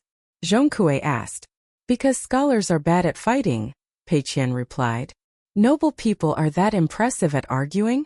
They can even scold people to death. Pei Qian asked in puzzlement. Zhong Kuei placed a foot on the bench, a smug expression on his face as he raised an eyebrow and gestured for Pei Qian to pour him some wine. Only then would he answer her question. Pei Qian rolled her eyes with an expression of disdain. She shot a sideways glance at Zhong Kuei, as if her tanned little face were asking him just who in the world he thought he was. Zhong Kuei didn't get angry, and he pointed at Pei Qian's tan face as he laughed and said, "You're the only one who doesn't want to suffer even a minor loss, huh?" However, Pei Qian did indeed get angry, and immediately stood up and bent down to swat Zhong Kuei's finger away. Zhong Kuei shuffled his body and continued to point at Pei Qian. Meanwhile, Pei Qian continued to flap her arms around as she swatted the noble scholar's finger away. Looking over from the counter in the distance, Zhonyang didn't think that Zhong Kuei's childlike innocence at this moment was something that would impress a woman. However, his ability to mess around with Pei Qian showed that he most likely wasn't a very bad person. Pei Qian had never come across such a shameless scholar before, and trying to swat his finger away again and again caused her to eventually pant in exertion. She returned to her seat and snickered. Since noble people are so impressive, why is it often said that it's better to offend a noble person than to offend an evil person? Sonkuis millet feintli. Because they haven't come across me. Pei Qian grimaced and said, Yeah, bullshit. Have you even read as many books as my dad? Zhong Kuei slapped himself on the cheek. He was rendered speechless. Well, it seemed more likely that he felt too ashamed to face those sages honored in the Confucian temples. I admit defeat. Qian Pingyuan walked over to Zhonyang and retrieved some silver that he had prepared earlier. Zhonyang didn't try to refuse his payment this time. It was only 20 or 30 taels of silver, so she had no option but to accept this since the benefactor of the Yao clan insisted. She smiled bitterly and said, Young Master Qian, I hope you can take care of Lingji for me when you travel to the capital with the Yao clan's convoy. She's a proud person, and indeed a little unlikable. However, I hope you can accommodate this unreasonable request of mine. Qian Pingyuan nodded and agreed to Zhonyang's request. He then smiled and extended his hand. Zhonyang was completely baffled. Qian Pingyuan smiled and said, Taking care of Miss Yao for you will cost at least 20 or 30 taels of silver. It wouldn't make sense to charge any less than this. It had already been many years since Zhonyang had smiled so happily. She forcefully slapped the silver back into Qian Pingyuan's palm and chuckled in amusement. Oh my young Master Qian. Who would have thought that you are a brilliant businessman as well? Qian Pingyuan genuinely accepted the silver and put them away before remarking, One needs to make money in a principled way when traveling outside. Zhong Kuei turned around to look at the joyous and harmonious interaction between Zhonyang and Qian Pingyuan. He then turned to the kitchen and hollered, Remember to bring me a bowl of vinegar when you serve breakfast in a moment. I want a big bowl. 2. After everyone finished eating breakfast, the rumbling sound of horse hooves on the official road outside the inn became increasingly loud and clear. It was almost time to say goodbye. Qian Pingyuan suddenly remembered something, so he turned to Zhong Kuei and asked in an uncertain voice, Can you please write a couplet for me? The scholar in azure was a noble scholar from a Confucian academy, after all, so Qian Pingyuan presumed that he was extremely good at calligraphy. In that case, Qian Pingyan could treat a couplet from Zhong Kuei as a good omen for the coming year. Zhong Kuei's eyes lit up and he asked, "Are you going to pay me? Just how much of a money grubber are you?" Zhongyang chuckled in anger. Zhong Kuei sheepishly jogged over to the counter before rubbing his hands together and saying, "Zhongyang, give me a brush and some ink." Zhongyang rewarded him with a roll of her eyes. "You're the so-called accountant of the inn, can't you find these things yourself?" There were indeed calligraphy brushes, ink and blank red couplet paper in the inn. This was because the hunchback third grandpa would personally write couplets whenever it was New Year. He was Yao Zhen's third younger brother, so it was only natural that his writing was extremely good. Even though the Yao clan was a large military clan on the borders, this didn't stop them from placing a heavy emphasis on literary studies. If the members of the Yao clan were nothing more than crude martial artists, then there was simply no way that they could adeptly set up military formations and employ military strategies. However, Qian Pingyan told them that there was no need to prepare brushes and ink. He already had these things. Before saying this, he had already flicked his wrist and retrieved the wind and snow all from his pocket treasure. Pei Qian obsequiously grabbed the red couplet papers and laid them across a table. While doing this, she didn't forget to look at Zhong Kuei and warn him, "You have to put in some effort and write them properly. These couplets are going on the doors of my house in the future." Zhu Lian and the others all walked over, extremely curious about what the noble scholar was going to write. As for where Qian Pingyan had gotten his calligraphy brush and why it didn't need ink, Zhongyang pretended that she hadn't noticed anything. Zhong Kuei accepted the brush and composed himself, and a rare solemn expression decorated his face. He then gave a soft shout before dragging the calligraphy brush across the red couplet paper, as if it were a soaring dragon. 5 characters appeared on the paper. The characters appeared very proper, yet they really couldn't be regarded as impressive and spirited. The 5 characters were gliding brush stirs wild storms. It was abundantly clear that these 5 characters shouldn't have appeared on a couplet. 3 Indeed, it seemed like Zhong Kuei was taking advantage of this rare opportunity to show off his status as a Confucian scholar. There was a smile on Zhu Lian's face as he stood hunchbacked and carefully examined these 5 characters with squinted eyes. Sui Yubian had already turned around to look at the entrance of the inn. The convoy from the Yao clan was almost about to arrive. Zhongyang was expressionless as she instructed, "Little lame, go and bring me a broom. Someone's feeling a little itchy again." "Please don't," Zhong Kuei implored with an innocent expression. "I'm already putting in a lot of effort. If you're truly not happy with this, then I can always write a new one. I'll cover the cost of these 2 pieces of couplet paper on the table." Qian Pingyan smiled and said, "No, this one's actually pretty good, I'll take it. Just write 5 more characters and we'll be done." Zhongyang glared at Zhong Kuei, and the latter hurriedly gave the gloating lame young boy a shove before saying, "Bring me another pair of couplet papers from your master's room. No, make that 2. That way, I can quickly write another couplet just in case Zhongyang is unsatisfied again." Zhong Kuei completed the second half of the first couplet with "Completed poem makes ghosts weep." Perhaps feeling that he had indeed taken things too far with this pair of couplets, Zhong Kuei chuckled dryly. "I'm out of practice, so I didn't write this couplet very well. It's less than half of what I'm capable of." Zhong Kuei wrote the next 2 couplets in a very proper and auspicious manner. They were legitimate couplets for the Spring Festival, and they weren't braggart couplets like the first pair. Fortune in the New Year. A spring filled with hope. Zhong Kuei was extremely satisfied with himself after writing this second couplet. He explained that all Spring Festival couplets in the world were based on the contents of this one single couplet. Meanwhile, Zhongyang was most satisfied with the third couplet. This was because it suited the current situation very well. The nation is prosperous, the family is prosperous, the nation's families are prosperous. The elderly are safe, the young are safe, everyone is safe. Even Pei Qian was quite happy about this couplet, so she finally didn't give any attitude to Zhong Kuei. Qian Pingyan carefully put the 3 Spring Festival couplets away before cupping his fists and thanking Zhong Kuei. Zhong Kuei calmly accepted Qian Pingyan's gratitude. The 2 of them then looked at each other.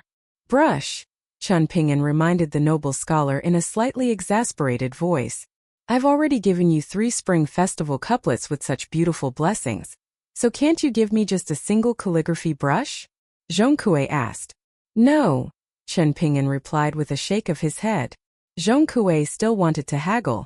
Yet he quickly noticed the cloudy expression on Zhongyang's face. It was very likely that she wouldn't ask the lame young boy for help grabbing the broom anymore, and she would instead grab the broom herself to sweep him out of the inn.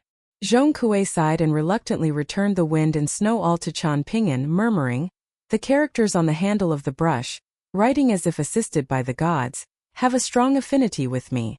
It's as if we're made for each other. Chen Ping'an, what you're doing is breaking a pair of lovers apart. This is completely ruining the mood." Chen Ping'an didn't conceal anything on purpose as he put away the wind and snow all. "A present from Li Shisheng." He smiled and replied, "I really can't give this brush to you." Looking at Zhong Kuei's pitiful expression, Zhongyang smiled and said, "You don't need to pay for the couplet paper anymore. Not only that, but you can even take a pot of 5-year-old green plum wine as payment for writing the 3 couplets." A wide smile instantly spread across Zhong Kuei's face. Plumes of dust flew through the air on the official road outside the small inn. The young girl Yao Lingji and the young boy Yao Xianji dismounted their horses together and walked over to the inn to greet Chen Ping'an and the others. Zhongyang told Yao Lingji to take care on the trip, after which she broke into sobs. The rims of Yao Lingji's eyes also became red as she lowered her head and turned around, not looking at her mother's anxious expression anymore. Yao Zhan was dressed in casual clothes as he stood beside a carriage. He had purposely prepared 3 empty carriages as part of his convoy to the capital, and had specially prepared 5 strong and handsome horses for Chen Ping'an and his companions as well. These were all top-grade horses from the Great Quan Empire's border army. In fact, even the wealthiest descendants in the capital might not be able to get their hands on one such horse. He hadn't imagined that apart from the skinny little girl and the stunningly beautiful woman carrying a sword on her back, Chen Ping'an and his 3 other companions would all choose to travel north on horseback. Of course, he had no complaints about this, and he greeted Chen Ping'an before returning to his own carriage. There were a dozen or so military books in the carriage, and these had all been passed down by the ancestors of the Yao clan. Each book was filled with the notes and thoughts of these ancestors. In fact, almost every page was filled with notes and thoughts. Perhaps this was a sign of orderly inheritance in a large and influential clan that had existed for many years. Yao Zhan only brought 3 members of the Yao clan with him this time. All 3 of them belonged to the same generation. Yao Jinji was sitting in a carriage by herself, while Yao Xianji and Yao Lingji were riding next to each other at the very end of the convoy. 7 accompanying qi refiners were scattered throughout the convoy. Yao Zhen honestly revealed to Chen Ping'an that there were 2 guest elders of the Great Quan Empire secretly supervising the convoy. If he hadn't been ordered to enter the capital this time, even his position as the highest-ranking general of the border regions wouldn't have been enough for him to command these 2 cultivators. The remaining 60-odd people were all experienced soldiers as well as a small number of their relatives. Most of these people were stewards and servants of the Yao clan. Chen Ping'an slowly rode his horse among the convoy of the Yao clan. Zhu Lian remained hunchbacked even though he was riding a horse, and his leaning body bounced up and down following the gait of his horse. He looked like the most casual and amiable person out of Chen Ping'an's 4 subordinates. Lu Baixiang was resting with his eyes closed. As for Wei Xian, he appeared the most comfortable as he rode along with the convoy. He was like a fish in water. Back at the inn, Zhongyang was unwilling to look away for a long time. The hunchback third grandpa was squatting in front of the inn and smoking, with wisps of curling smoke rising from his smoking pipe like mountain mist flooding a valley, concealing the wrinkles of vicissitude on his aged face. The lame young boy climbed onto the roof and peered into the distance. They had only just parted with each other, yet he was already starting to eagerly anticipate his reunion with that beautiful big sister carrying a sword on her back. Zhong Kuei walked to the small tomb near the inn. The mini tombstone had already been knocked over, and someone had also dug up the tomb and retrieved the buried contents. This was fairly amusing. She was only a small child after all. Zhong Kuei ran his hand through his hair and turned around to glance at the convoy marching into the distance. He retracted his gaze and clasped his hands behind his back, swaying back and forth as he walked back to the inn. The sun rises from the East Sea, scattering molten gold over thousands of miles. The moon sets behind the West Mountain when the apes start to call. It's a shame that this poem isn't balanced. for otherwise it would be destined to become a renowned poem that gets passed down from generation to generation. Zhong Kuei pondered for a moment, undecided about whether he should take a trip to Fox Town. His master was far too timid. He was the mountain master of the Great Subduing Academy, after all, and he had even come from the residence of some sage in Middle-earth Divine Continent. The name of that nine-tailed fox was recorded at the very top of the second page of Master Bai's true name record. But did this not imply that killing her would be as simple as speaking a single sentence since he knew her true name? Zhong Kuei placed his hands behind his head, allowing the refreshing wind to brush over his face. It was as if small gusts of autumn wind were also billowing in his raised sleeves. This was a side of Zhong Kuei that innkeeper Jianyang had never seen before. Everything was calm and peaceful as the convoy from the Yao clan traveled north. The Great Quan Empire was enjoying flourishing martial fortune, so it could only be their border armies that harassed other nations and not the other way around. Northern Jin Nation to the south and Southern Qi Nation to the north had both suffered for a long time. However, the three princes of the Great Quan Empire were locked in an intense battle for the throne. So intense that they were on the verge of openly drawing weapons against each other.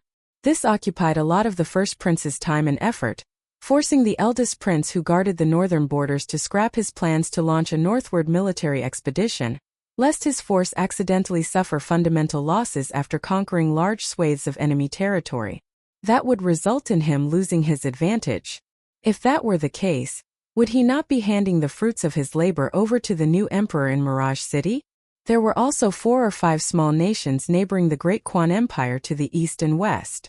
The ruler of one of these nations referred to himself as a nephew, and to Emperor Liu Zhan of the Great Quan Empire as Uncle Emperor. Meanwhile, another nation had become a vassal state of the Great Quan Empire.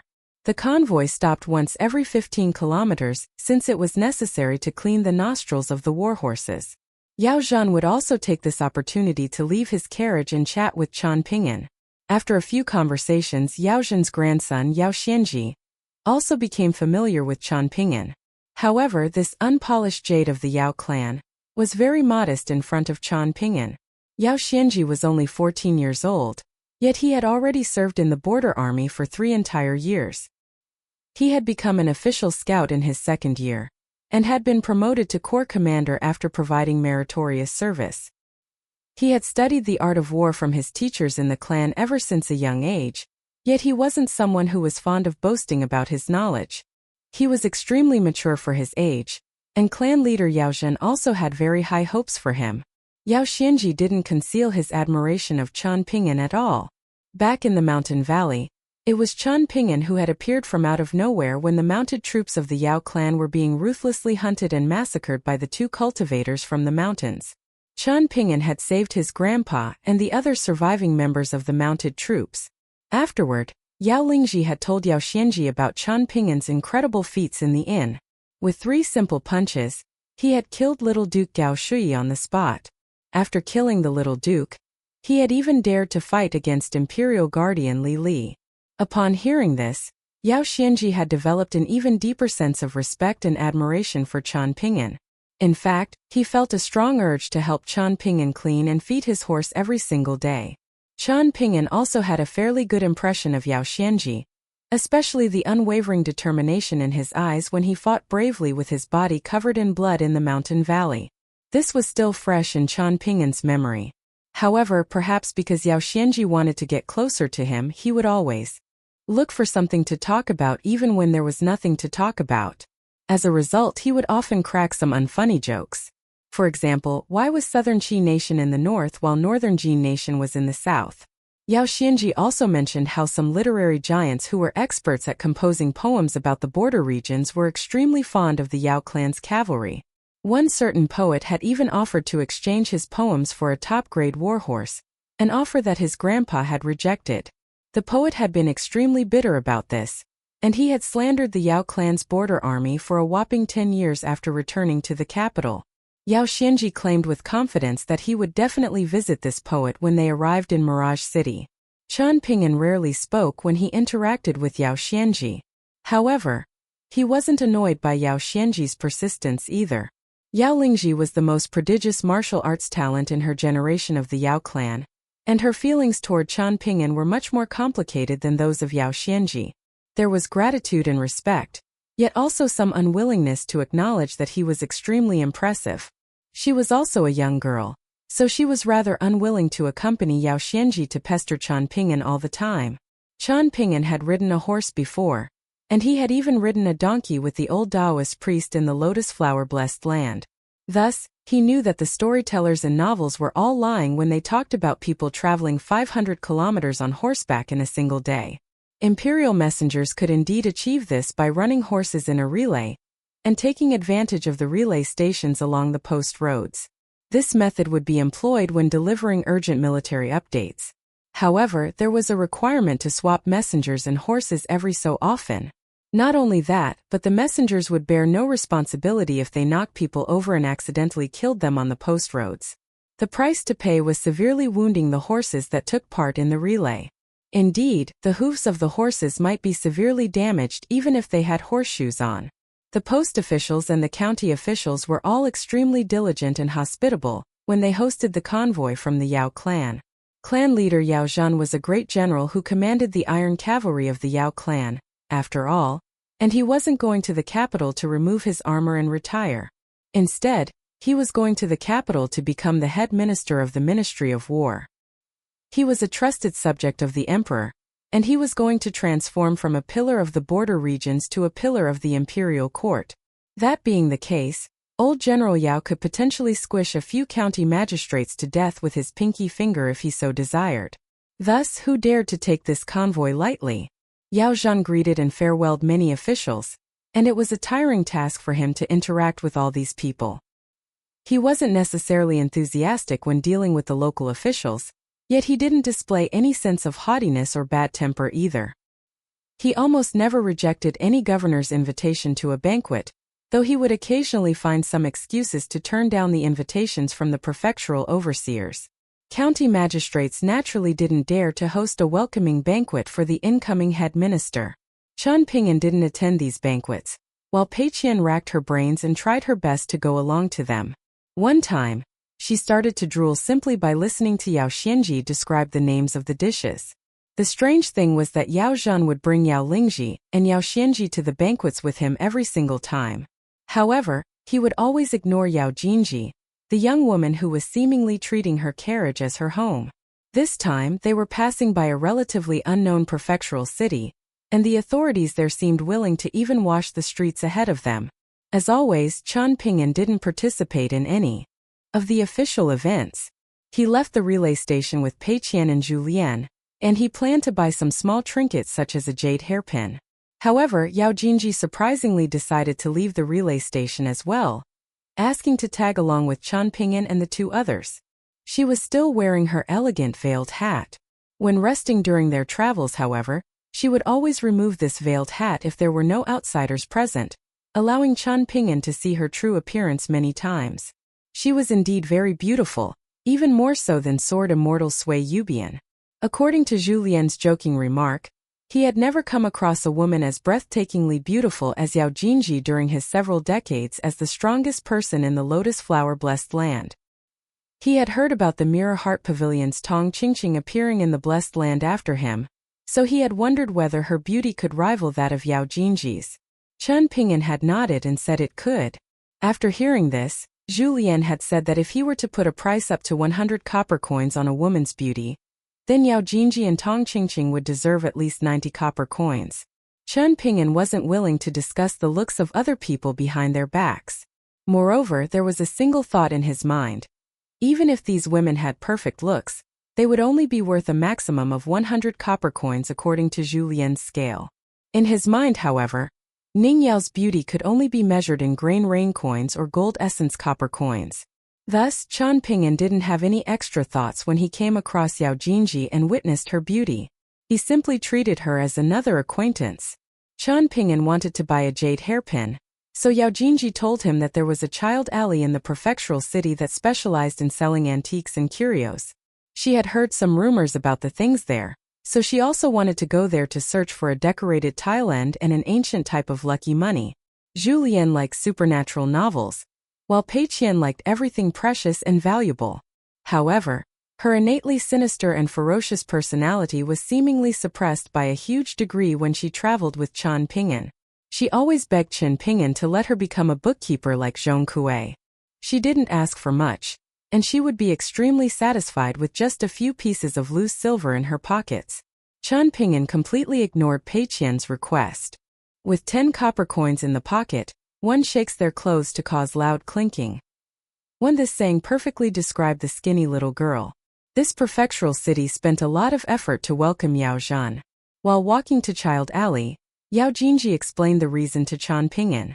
The prefectural overseer had served in the Yao clan's border army, and thanks to his good fortune, he had started to climb up the official ranks in the regions after leaving the army. According to Third Grandpa, he had once been a very ambitious person during his youth. They entered the extremely long Child Alley, and were greeted by a huge variety of different shops. Apart from some proper shops, there were also many merchants selling their wares out of cloth wrappers. Some looked like impoverished scholars, and these people most likely came from declining clans. Others looked furtive, and these people had most likely obtained their goods through improper means. They might have purchased them through illegal channels, or they might have directly stolen them from other people. Qian Ping'an was very interested in these merchants who peddled their goods in cloth wrappers. If the seller and the prospective buyer were both interested in completing a transaction, then they would head to a quiet place to discuss things further. They wouldn't talk about the price explicitly, and would instead signal their desired price in their sleeves. Yao Jinji smiled and explained that this practice was jokingly referred to as caged haggling. Apart from unique hand gestures that represented copper coins and loose silver, there were also particular ways to represent different numbers.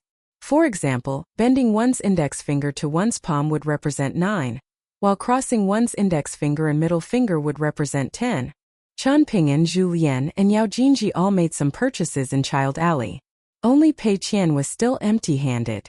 Yao Jinji fulfilled her wish and purchased a pile of ancient copper coins from a previous empire. These copper coins were known as Famous Spring, and their asking price ranged from high to low.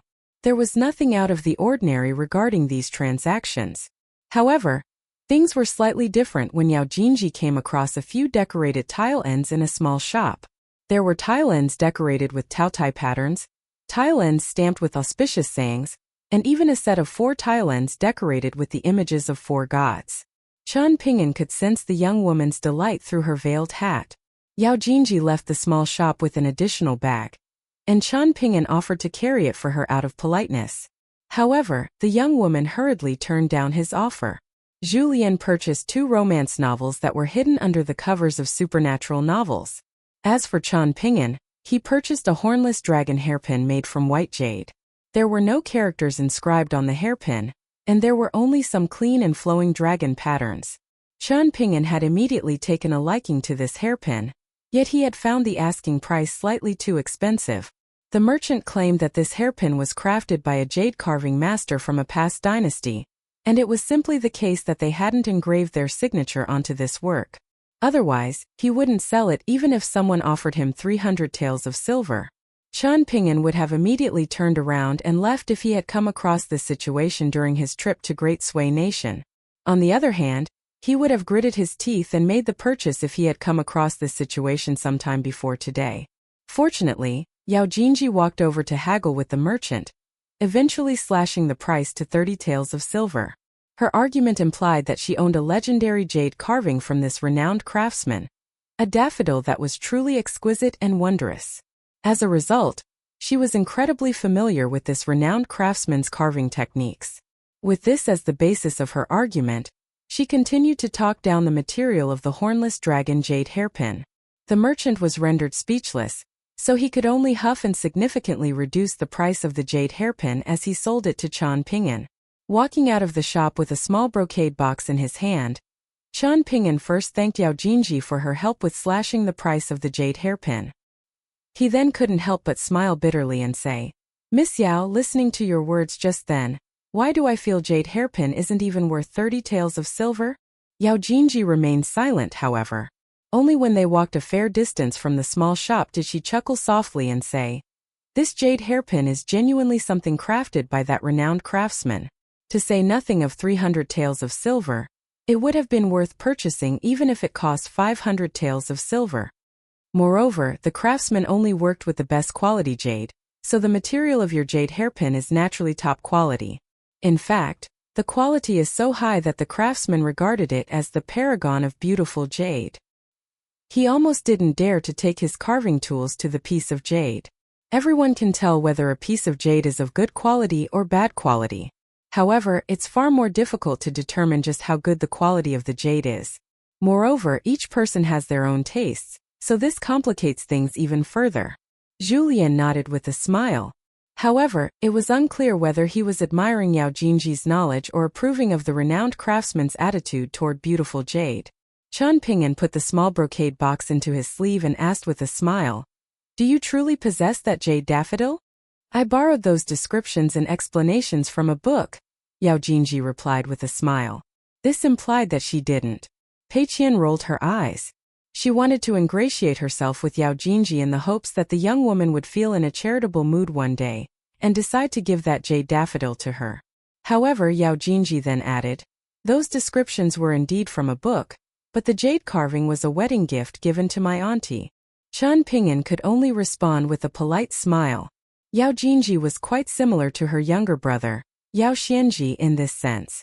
However, she was more skilled and experienced than him, so the atmosphere wouldn't become too awkward.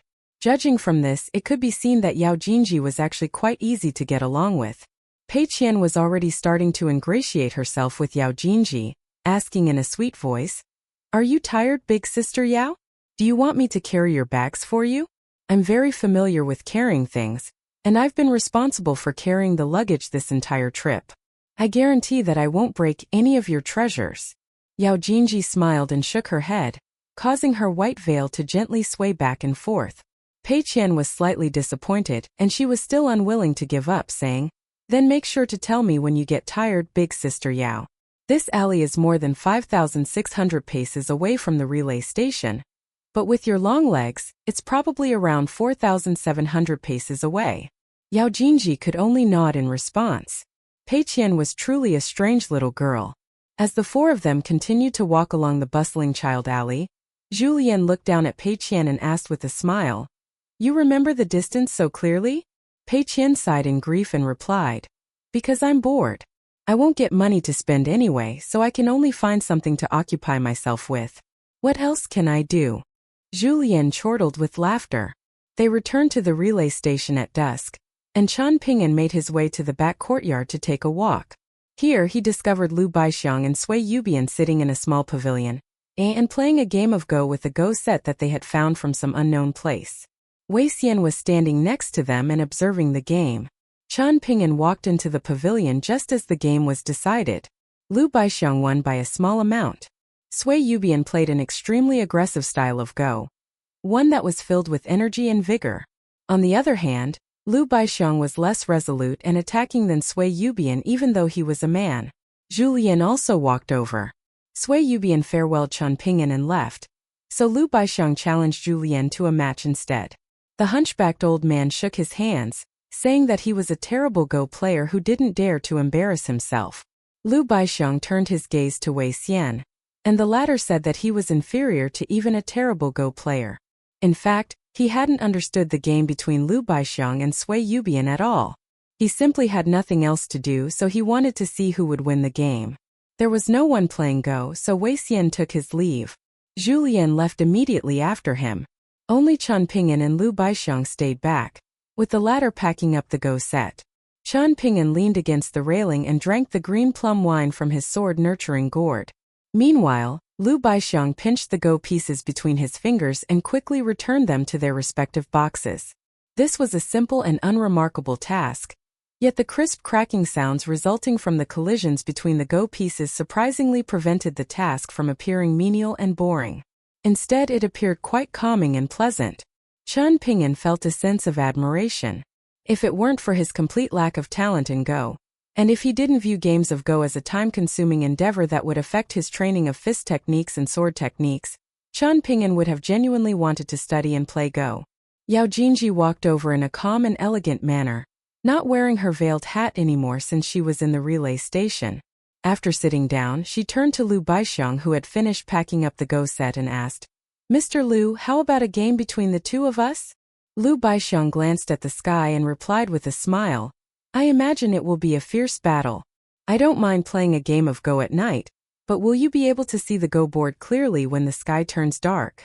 Yao Jinji nodded and said, "The moon is full on the 15th, so I can most likely borrow the radiance of the moon to make out the Go board. There's no need for you to worry, Mr. Liu." Before starting the game, the two sides needed to decide who played first. Liu Baixiang was playing the white pieces, while Yao Jinji was playing the black pieces. Chen Ping'an stood up to observe the game. Yet he couldn't decipher the strategies and skills of the two players as he watched them making their first moves. Thus, he returned to the bench along the railings and sat down cross-legged, slowly sipping wine from his wine gourd. Because there were two guest elders from the Great Quan Empire in the convoy, Chen Ping'an was quite unwilling to reveal the truth behind his wine gourd, Jiang Hu. As a result, he always felt stifled and unsatisfied when drinking in the morning. After all, qi refiners and martial arts grandmasters were all very observant people. They could perhaps detect some traces and hints simply from the way he held his wine gourd and raised his arm. Chen Ping'an was absorbed in thought. When he finally came to his senses, he realized that Yao Jinji had surprisingly left the pavilion already. Once again, Liu Baixiang was standing there and packing up the Go set by himself. As he put the Go pieces away, Liu Baixiang smiled and said, "I wish I can one day go to White Emperor City that's located among the sea of iridescent clouds. Respectfully allow the world to make the first move." Huh? 2. I can't help but feel a sense of longing. I have a disciple who's incredibly skilled at Go. You can play with him when you meet in the future, Chen Ping'an instinctively replied. The young Cui Chan, or Cui Dongshan as he was now known, was an expert Go player who had once played 10 games against the city lord of White Emperor City. However, Chen Ping'an felt a little frustrated that he had to admit that Cui Dongshan was his disciple. He couldn't call Cui Dongshan his friend after all. Liu Baixiang didn't take this too seriously. He had played 2 games of Go against Sui Yubian and Yao Jinji, yet he hadn't even needed to use 70 or 80% of his full strength.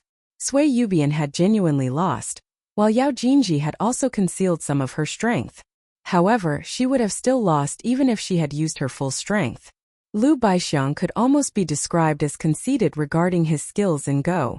During his time as the most powerful martial artist in the Lotus Flower-blessed land, Liu Baixiang had been more than just the peerlessly powerful founder of the demonic forces.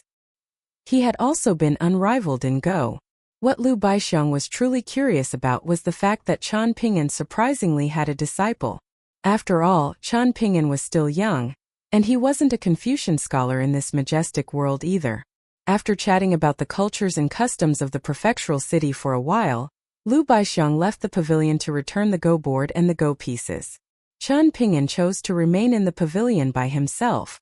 It was already the end of autumn, and according to the convoy's travel plans, it would almost be the beginning of winter when they arrived at the ferry station outside Mirage City. He had heard that a snow-covered Mirage City was a rare and wonderful spectacle. Chen Ping'an felt calm and peaceful at this moment. When leaving Stalactite Mountain, he had set himself the goal of advancing to the 7th tier, the Vajrabhati tier, in 10 years. However, his progress was extremely quick right now, far quicker than what he had anticipated. This was thanks to the 2 life-and-death battles outside the Flying Eagle Fortress as well as a large number of intense battles in the Lotus Flower-blessed land and near the border regions of the Great Quan Empire. Not only had Chen Ping'an advanced to the 5th tier, but he had also managed to successfully create a solid foundation. Thus, Chen Ping'an wouldn't feel like he was taking things too quickly even if he broke through to the 6th tier right at this very moment. Disregarding Zhongqiu and just focusing on Ding Ying, a golden core tier qi refiner with the 5 mountains hat and now the strongest person in the Lotus Flower-blessed land, and Li Li, the imperial guardian of the Great Quan Empire, which battle had been an easy win for Chen Ping'an. Chen Ping'an didn't dare to imagine just how difficult it would be to advance from the 6th tier to the 7th tier. He didn't dare to imagine just how many resources and fated opportunities one would need. Following the 7th tier, the 8th tier was called the Wing Formation tier or the Far-roaming tier. This was a tier where pure martial artists could genuinely stride into the sky and travel on the wind like immortals from the mountains. After the wing formation tier, there was also the 9th tier and the secret 10th tier, the true end tier of martial arts. There were 10 tiers of martial arts in total. Of these 10 tiers, Chen Ping'an yearned to reach the 8th tier, the far-roaming tier, the most. Chen Ping'an would practice the 18 stops technique even when he was traveling on horseback during the day. Yet on this quiet and peaceful night, he decided to slack off in a very rare sight. He simply sat in the pavilion and let his mind wander as he drank. Only when Yao Zhan and his granddaughter, Yao Jinji, walked over did Chen Ping'an finally stand up.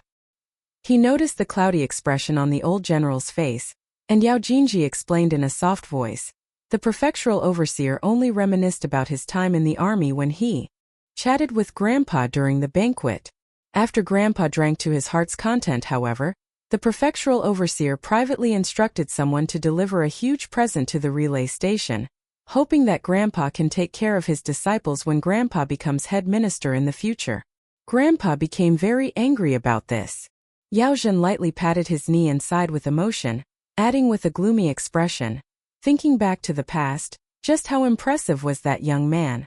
He was filled with vigor and a sense of righteousness, and he never backed down in fear when facing enemies on the battlefield.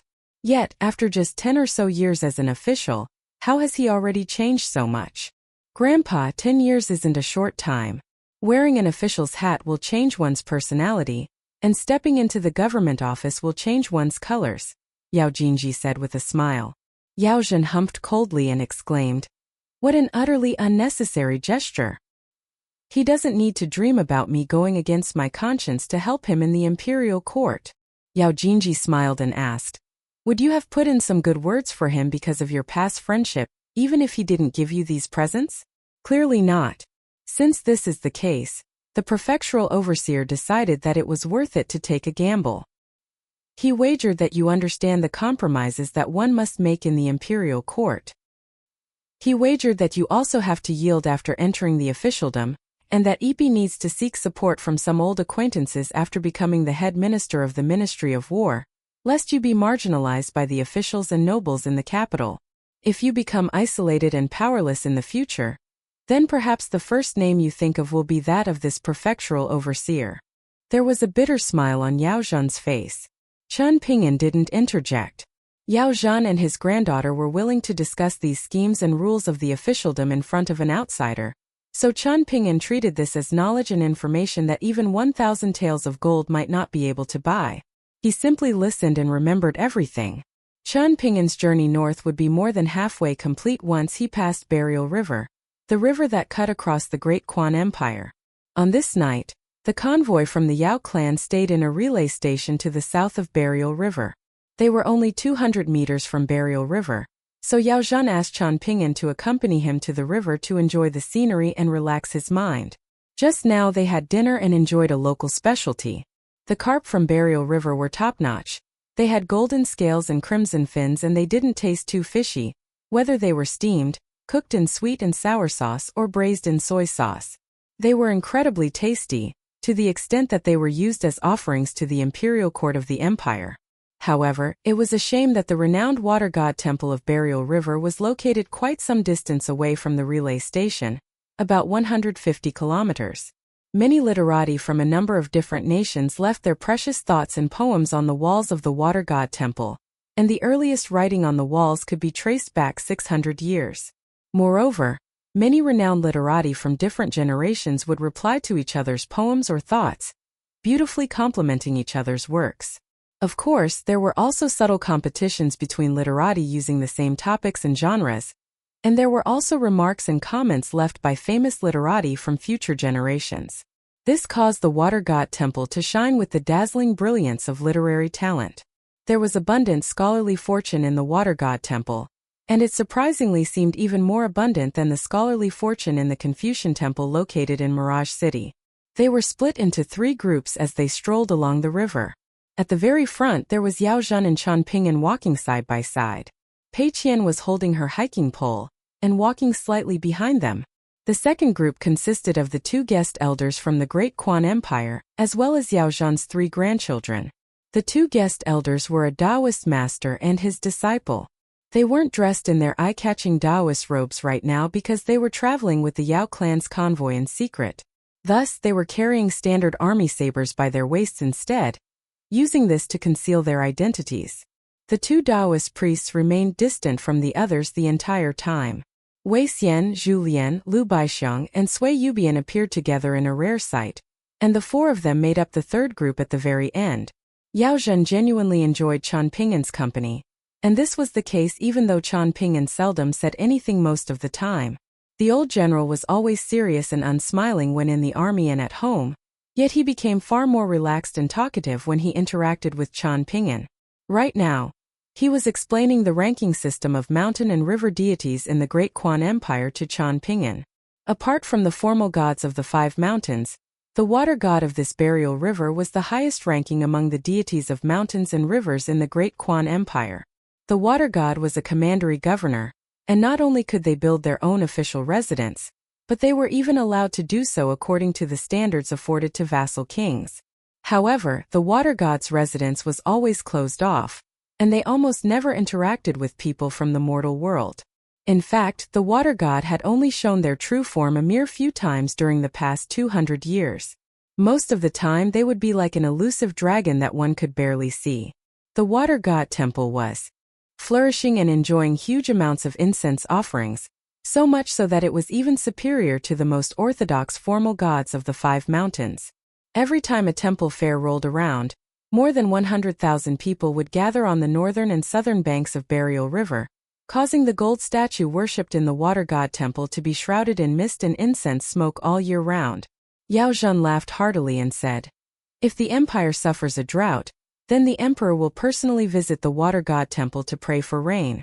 Even if the emperor is unable to personally visit, he'll definitely send a member of the imperial Lu clan as well as the head minister of the Ministry of Rites to travel south to the water god temple. This is very effective, and the water god of Burial River has never disappointed the people of the Great Quan Empire before." After hearing this explanation from Yao Zhen, Qian Pingan started to feel a little disappointed that they wouldn't pass the water god temple. Otherwise, he could have drunk some green plum wine while inscribing his experiences onto his bamboo slips. They walked 2 or 3 kilometers downstream following the churning Burial River, and it was here that they came across an old man squatting by the riverbank and dazedly staring at the river. Yao Zhen glanced back at the old guest elder, and the latter nodded softly in response. Only then did the old general stride toward the old man squatting by the riverbank. The old man didn't look like anything special, but he seemed very healthy and strong. However, he was frightened by Yao Zhen and the others, so he hurriedly stood up in a flustered manner, with his Adam's apple moving slightly as he gulped. He timidly greeted Yao Zhen as Lord Official, yet he didn't know what to say after this. He didn't know what to do with his hands either. Yao Zhen called him old brother and told him that he didn't need to worry. He then casually asked the old man where he lived and what he did for a living. The old man didn't dare to lie, so he honestly answered each of Yao Zhen's questions. However, his answer to the second question astonished everyone. As it turned out, the old man was more than just a farmer. He also worked as a corpse collector, and he would often wander along the banks of Burial River for this job.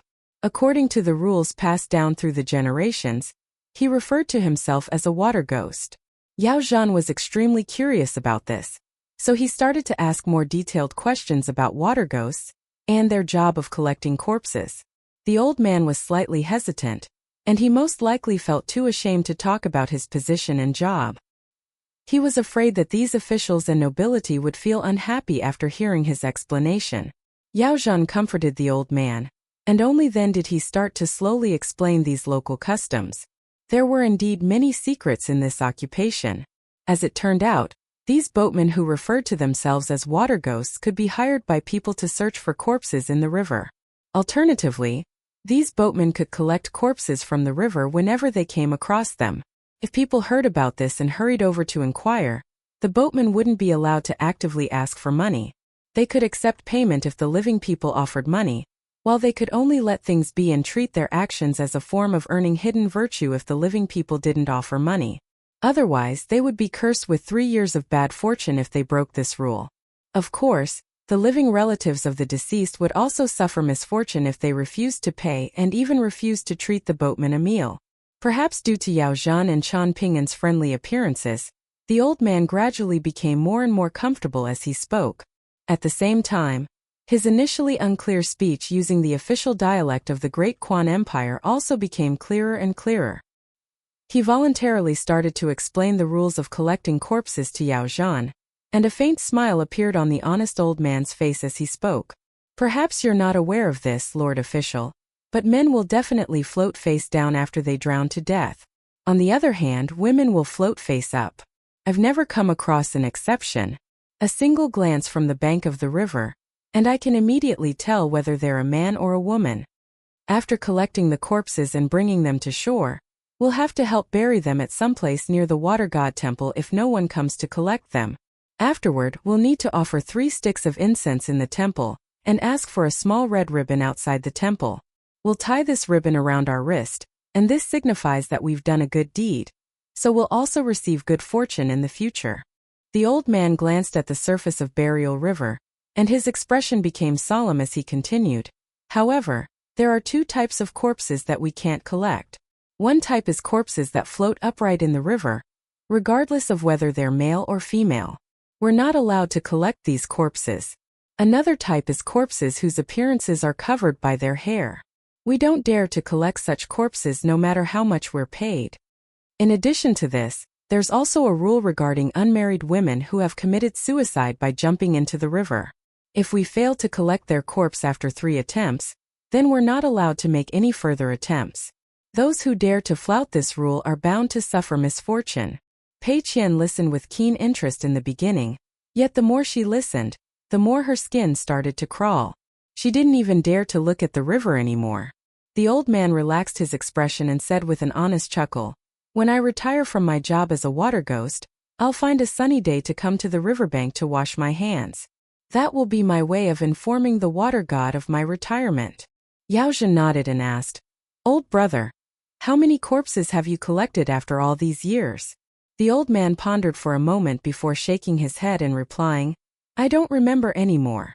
Good people will experience good fortune, so don't feel like collecting corpses is an embarrassing job," Yao Zhan said in a serious voice. "This is a job where you can do good and accumulate merit. It's very good." The old man smiled in embarrassment and remarked, "Lord Official is definitely a good and incorruptible official." After racking his brains for a while, this was the best praise that the old man could come up with. It was getting late, so Yao Zhan smiled and bade farewell to the old man. Chen Ping'an said that he would stay for a while longer.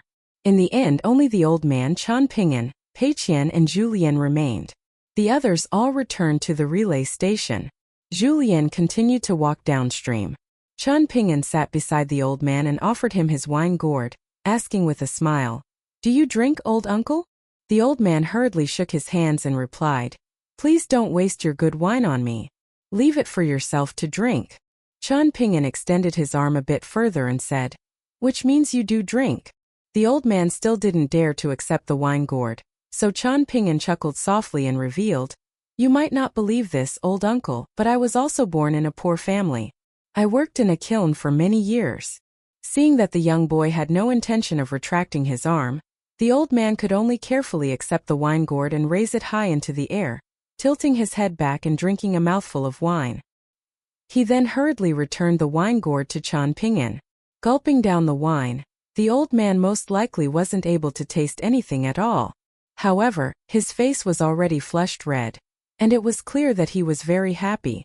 Chen Ping'an also took a swig of green plum wine before asking, "Old uncle, are you here to look for floating corpses today?" The old man shook his head and replied, "The river is fairly dry right now, so it won't be easy to find any corpses." However, seemingly feeling like he had said something wrong, the old man became slightly embarrassed as he corrected, "It's a good thing to not find any corpses." Chen Ping'an nodded in response as he quietly continued to drink wine. The old man was actually a taciturn person, so he had already said more to Yao Zhan than the sum of what he would usually speak in an entire year. Gazing at the flowing river in front of him, Chen Ping'an was reminded of his hometown's Dragon Whisker River and Iron Talisman River. The old man suddenly turned around and chuckled, "Young master, you've already pulled through the difficult times and become very impressive." Chen Ping'an scratched his head, not knowing how to respond. If he said he was poor, That would appear quite insincere and dishonest. If he admitted that he was impressive, however, that would also appear quite pretentious and conceited. Pei Qian was feeling very puzzled. How extremely strange. What was there to talk about with this old man? She had never seen Chen Ping'an say so much to old General Yao before. The three of them fell silent for a long time. The old man squatting on the riverbank suddenly heaved a sigh, looking at the surface of Burial River and saying, "I'm going to say some inauspicious words, young master, so please don't get angry at me." Chen Ping'an nodded and replied, "Please go ahead, old uncle." The old man's voice was quiet as he said, "When my son was around the same age as you, he came across a pitiful person he shouldn't have collected. However, he refused to listen and insisted on bringing that person to shore. A few days later my son passed away. I should have stopped him." There wasn't too much grief on the old man's face as he recounted this tragic experience. In the end, the old man thanked Chen Ping'an before leaving, saying that he had never drunk such delicious wine in his life. Chen Ping'an stood up and watched the old man disappear into the distance. Pei Qian still didn't dare to look at Burial River. Julien also walked back over, and this gave Pei Qian some more courage. Chen Ping'an sat cross-legged and gazed at the river as well as the opposite shore. He told Julien to bring Pei Qian back to the relay station first, yet Pei Qian was unwilling to leave and insisted on staying with Chen Ping'an no matter what. In the end, Julien could only accompany her and stay by the riverbank as well. Chen Ping'an closed his eyes as if he were asleep. Pei Qian grabbed a bunch of stones in boredom, yet she didn't dare to toss them into the river, afraid that she would hit a floating corpse by accident. She couldn't help but get goosebumps when she thought about a female corpse floating face up on the river with her hair flowing all around her. Pei Qian instinctively shuffled closer to Chen Ping'an and tightened her grip on her hiking pole. At the same time, she started to silently recite the passages of that book in her mind to boost her own courage. Julien stood hunchbacked as he peered into the distance. Mountains, gods, water deities, ghosts, and spirits? Martial arts maniac Julien naturally wasn't afraid of these things. A long time passed, and it was already deep into the night when Pei Qian suddenly exclaimed in astonishment, "Why is there a bridge above the river?" Julien faltered upon hearing this, and he looked over following Pei Qian's gaze. However, was there any bridge in sight? There was nothing but churning water. Pei Qian widened her gleaming eyes as much as she could, and she exclaimed again, "Wow! It's a golden bridge." Julien glanced at Chen Ping'an first, and he saw that the young boy didn't react at all. The hunchbacked old man didn't know whether to laugh or to cry, and he simply treated this as a case of the mischievous little girl spewing nonsense again. In any case, it would have been far more believable if she had lied about a corpse floating on the river rather than a golden bridge appearing above the river. Pei Qian was slightly baffled. This was because she could seemingly hear Chen Ping'an reading, with the contents of what he was reading exactly the same as what he had asked Pei Qian to memorize. This was the only thing that Chen Ping'an had asked her to memorize in addition to that Confucian book. In fact, he had especially used the wind and snow all to write these few lines at the end of that Confucian book, causing Pei Qian to have a very deep impression of it. Chen Ping'an was never willing to explain any principles to her, and he was only willing to explain those principles that existed outside the books to Chao Qinglang. Thus, Pei Qian felt writing at the end of the book was the only area where she was superior to that little bookworm. Feeling extremely aggrieved at this moment, Pei Qian started to loudly recite the words that Chen Ping'an had written. There was, "The stars follow and revolve alongside one another, while the sun and the moon replace one another in a perpetual cycle. The seasons take turns controlling the weather, while yin and yang give rise to the world. The wind and the rain nurture all things, providing them with the vitality required to grow." And there was, "Noble people don't move rashly, their movements always adhere to the Tao. Noble people don't speak carelessly, their speech always adheres to reason. Noble people don't demand excessively, their demands always adhere to justice. Noble people don't act aimlessly, their actions always adhere to righteousness." Pei Qian stared at the golden bridge as she continued to recite those sagely teachings. Meanwhile, Julien was thinking about some personal matters. The long golden bridge that spanned across Burial River slowly vanished from sight. Pei Qian also became a little thirsty, so she was no longer in the mood to read. She wanted to learn some fist techniques and sword techniques. Yet it was a shame that Qian Pingyan was unwilling to teach her anything. As for Zhu Lian and the others, Pei Qian wouldn't be willing to learn from them even if they were willing to teach her. Qian Pingyan was still in a mystical state of deep meditation. Even stranger than this was the fact that he discovered himself drifting away, with his soul leaving his body and hovering in midair. He looked down at his physical body that was sitting cross-legged on the riverbank, and he thought that this was truly very strange. This was different from when he released his two souls and separated himself into three when battling against Ding Ying and eunuch Li Li. This time what left his body was similar to the genuine type of yin soul that Zhong Kuei released in the inn that night. However, Zhong Kuei cultivated both his yin soul and his yang soul at once, while Qian Pingyan's soul was currently swaying around in an unstable manner due to the spiritual energy and astral winds contained in Burial River. His soul was nowhere near as refined and stable as Zhong Kuei's yin soul and yang soul. If Qian Pingyan's soul was an infant barely learning to walk, then Zhong Kuei's two souls were strong young men who could easily traverse the mountains and cross rivers as if they were flat ground. Pei Qian and Zhu Lian were completely oblivious to this mystical phenomenon. A thought occurred to both Qian Pingyan at almost exactly the same time. Qian Pingyan was unable to shake this thought away, so the hovering Qian Pingyan turned around to glance at the Qian Pingyan sitting next to Burial River. The sitting Qian Pingyan opened his eyes and said in a soft voice, "I need to practice standing meditation here, and the situation tonight is slightly different from normal. I can't explain it in detail right now, but the two of you might need to guard me for a few more hours." However, Pei Qian stomped her foot and bemoaned, "Why didn't you tell us earlier? I would have bought some snacks here to enjoy." Qian Pingyan's soul strode toward Burial River, instantly gliding more than 30 meters into the distance and directly arriving above the river.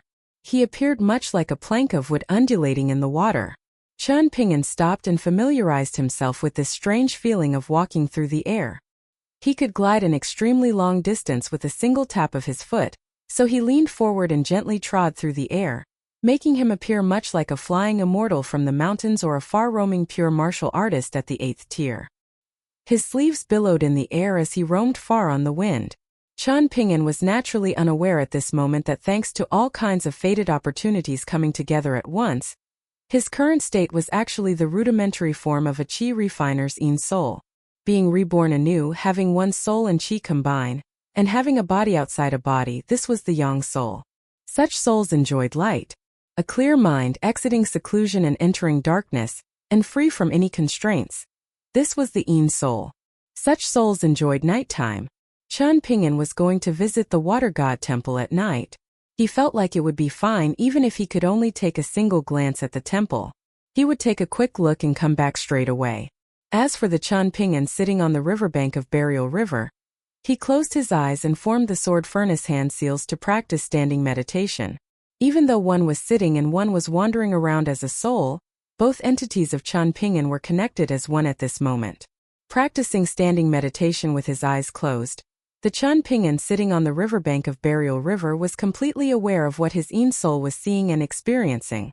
It was as if he were present with his yin soul. This was the profoundly mystical nature of the great Tao. At this moment, Qian Pingyan finally understood why so many qi refiners chose to distance themselves from the mortal world, earnestly cultivate in seclusion, and ascend to great heights to gaze into the distance. By the looks of it, the sceneries pursued by these qi refiners already existed beyond the mortal world. The Qian Pingyan sitting beside the river looked like he was practicing standing meditation, yet in reality, he was actually continuing to visualize that long bridge in his mind. The bridge in his mind was far stabler than the one that he had visualized in the lotus flower-blessed land twice before. However, he still had an imperceptible feeling that he wasn't able to walk along this bridge and cross it yet. Even so, he was already able to step onto the bridge to observe the river. If Zhu Lian weren't present, then Qian Pingyan would have walked onto the bridge to test this out. He was visualizing this bridge tonight because he had considered the notion of a noble person not pointlessly risking their life to save other people, as well as the relationship between enlightening other people and enlightening oneself. Bringing Pei Qian with him, Qian Pingyan only ever asked her to read and memorize the Confucian book that he had given her. He never explained to her any principle that he had come up with by himself. However, looking at Pei Qian's speech and actions was like looking at a mirror. Qian Ping'an would involuntarily perform introspection to determine if he had done anything wrong. There were many theories and principles in the books that Qian Ping'an wouldn't gain a deep understanding of by himself. With Pei Qian by his side, however, Qian Ping'an would be pushed to contemplate them more. For example, noble people needed to examine themselves 3 times a day, they needed to show self-restraint and adhere to etiquette, they needed to preserve proper behavior even when alone, and so on. Reading hundreds upon thousands of books would allow one to gain profound enlightenment. This was mystical and wonderful. Pei Qian had already memorized the first book, so once he returned from his night trip to the water god temple, he could probably give her the second book to start reading and memorizing. When it came to reading, it wasn't the number of books one read that mattered. Rather, it was how much knowledge one could gain from these books. He could explain this principle, which wasn't a principle per se, to Pei Qian. However, she would most likely treat it as wind passing by her ears. It was said that there once was a monk who didn't know many words. Yet he became a Buddha after reading just a single Buddhist scripture. 2 blurry figures soared along the banks of Burial River, appearing like streaks of light as they disappeared in a flash and continued to shoot downstream. They nodded lightly when they saw the 3 people beside the river, and this was their way of acknowledging Qian Ping'an and the others. Zhu Lian only looked away when the 2 people vanished into the darkness of the night. As it turned out, it was the guest elder master and disciple who had returned to the relay station just then. They had changed into their Taoist robes, and had informed Yao Zhan that they had some matters to attend to before leaving the relay station again. They said that they would return before morning. Yao Zhan didn't stop them. In reality, he didn't have the ability to stop them either. After all, even as the clan leader of the Yao clan, Yao Zhan was still in the dark about the true identity and background of these 2 guest elders, whom the Imperial Lu clan had stationed in the border regions.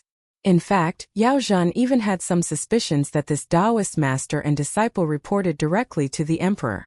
In this way, the emperor could protect him against assassination attempts from cultivators from northern Jin nation, thereby preventing the border army from descending into chaos. At the same time, he could also monitor the movements of the Yao clan's border army the entire time. After all, the Yao clan was related to the head minister of the Ministry of Personnel, who had just resigned from his post. With this in mind, Yao Zhan had even held a private conversation with Yao Jinji, asking her whether he should explicitly build a good relationship with the 2 guest elders. He wasn't so wishful as to think that the 2 guest elders would look after the Yao clan as they settled down and developed in Mirage City in the future. However, he could at least use this opportunity to build some goodwill with the 2 guest elders. Yao Jinji disagreed, saying that the positions of the 2 guest elders were very sensitive. As such, the Yao clan definitely shouldn't act carelessly and try to forge a relationship with them. Officials existed to serve the ruler, so if the ruler was wise and the officials were intelligent, then the latter wouldn't even dream about trying to guess the thoughts of the former. Overthinking things would have no benefit. However, this only applied to local officials such as Yao Zhan. A different principle would apply to officials who worked closely with the emperor. Yao Zhan was slightly reluctant to accept this explanation. If it weren't for Qian Ping'an's help, the Yao clan might have already been destroyed 2 times over. Once by the assassins and once by the 3rd prince. Not only that, but they might have even been labeled as traitors who were conspiring to usurp the throne. That being the case, could they still remain neutral and uninvolved with other forces? They would no longer enjoy the protection of the Yao clan's border army once they arrived in Mirage City. So wouldn't things become even more dangerous and unpredictable? Yao Zhan was reminded of the prefectural overseer who had retired from the army and become an official, and he couldn't help but feel very uncomfortable. Perhaps it was just like his granddaughter had said? Perhaps he had to interact with little bastards all the time in the future? Yao Jinji smiled and said that it was quite the contrary. When her aunt married into the capital in the past, the Yao clan was wrong to stubbornly abide by the ancestral clan rules and try to remain isolated from everything else. However, it would be correct for them to remain neutral and protect themselves before they arrived at Mirage City, and before her grandpa was admitted into the imperial court. If the Yao clan tried to compete with the wealth and tactics of those powerful officials and clans in Mirage City, then the Yao clan couldn't even dream about settling down and steadying themselves in the capital. Of course, this didn't imply that the Yao clan should do nothing at all, and let themselves be bullied by others. In the end, Yao Jinji borrowed a famous phrase from the books. Wander to where the water ends and sit down to gaze upon the clouds. Yao Zhen sighed with emotion. Yao Jinji was young when her aunt's husband, Li Xiling, kneeled outside the ancestral hall of the Yao clan even though it was snowing heavily. However, she still raised an objection with her grandpa under the guise of her father's name. Her argument boiled down to the fact that the Yao clan had already abided by the ancestral clan rules for several hundred years. Perhaps the Yao clan would be aware that the ancestral clan rules were being broken for the sake of true love. But would outsiders care about this? Would Mirage City care about this? Would the emperor care about this? Since the ancestral clan rule prohibiting women of the Yao clan from marrying into wealthy clans could be broken once, then could the Yao clan's loyalty toward the imperial Lu clan also be broken once? Without a first, there naturally wouldn't be a second. Once there was a first, however, then there would naturally come a second, third, and fourth. This was a very reasonable assumption. Yao Jinji also said that if she were an outsider, then she would have also suspected whether the Yao clan was unsatisfied with keeping watch over such a small and isolated area. Old General Yao was infuriated upon hearing this, yet he had felt an even stronger sense of grief and indignation. Yao Jinji had calmly handed her grandpa a cup of tea and said with a composed smile, "Drinking wine can help a general maintain their pride and heroic spirit. However, once you arrive at Mirage City and become an official, it's better if you switch to tea instead."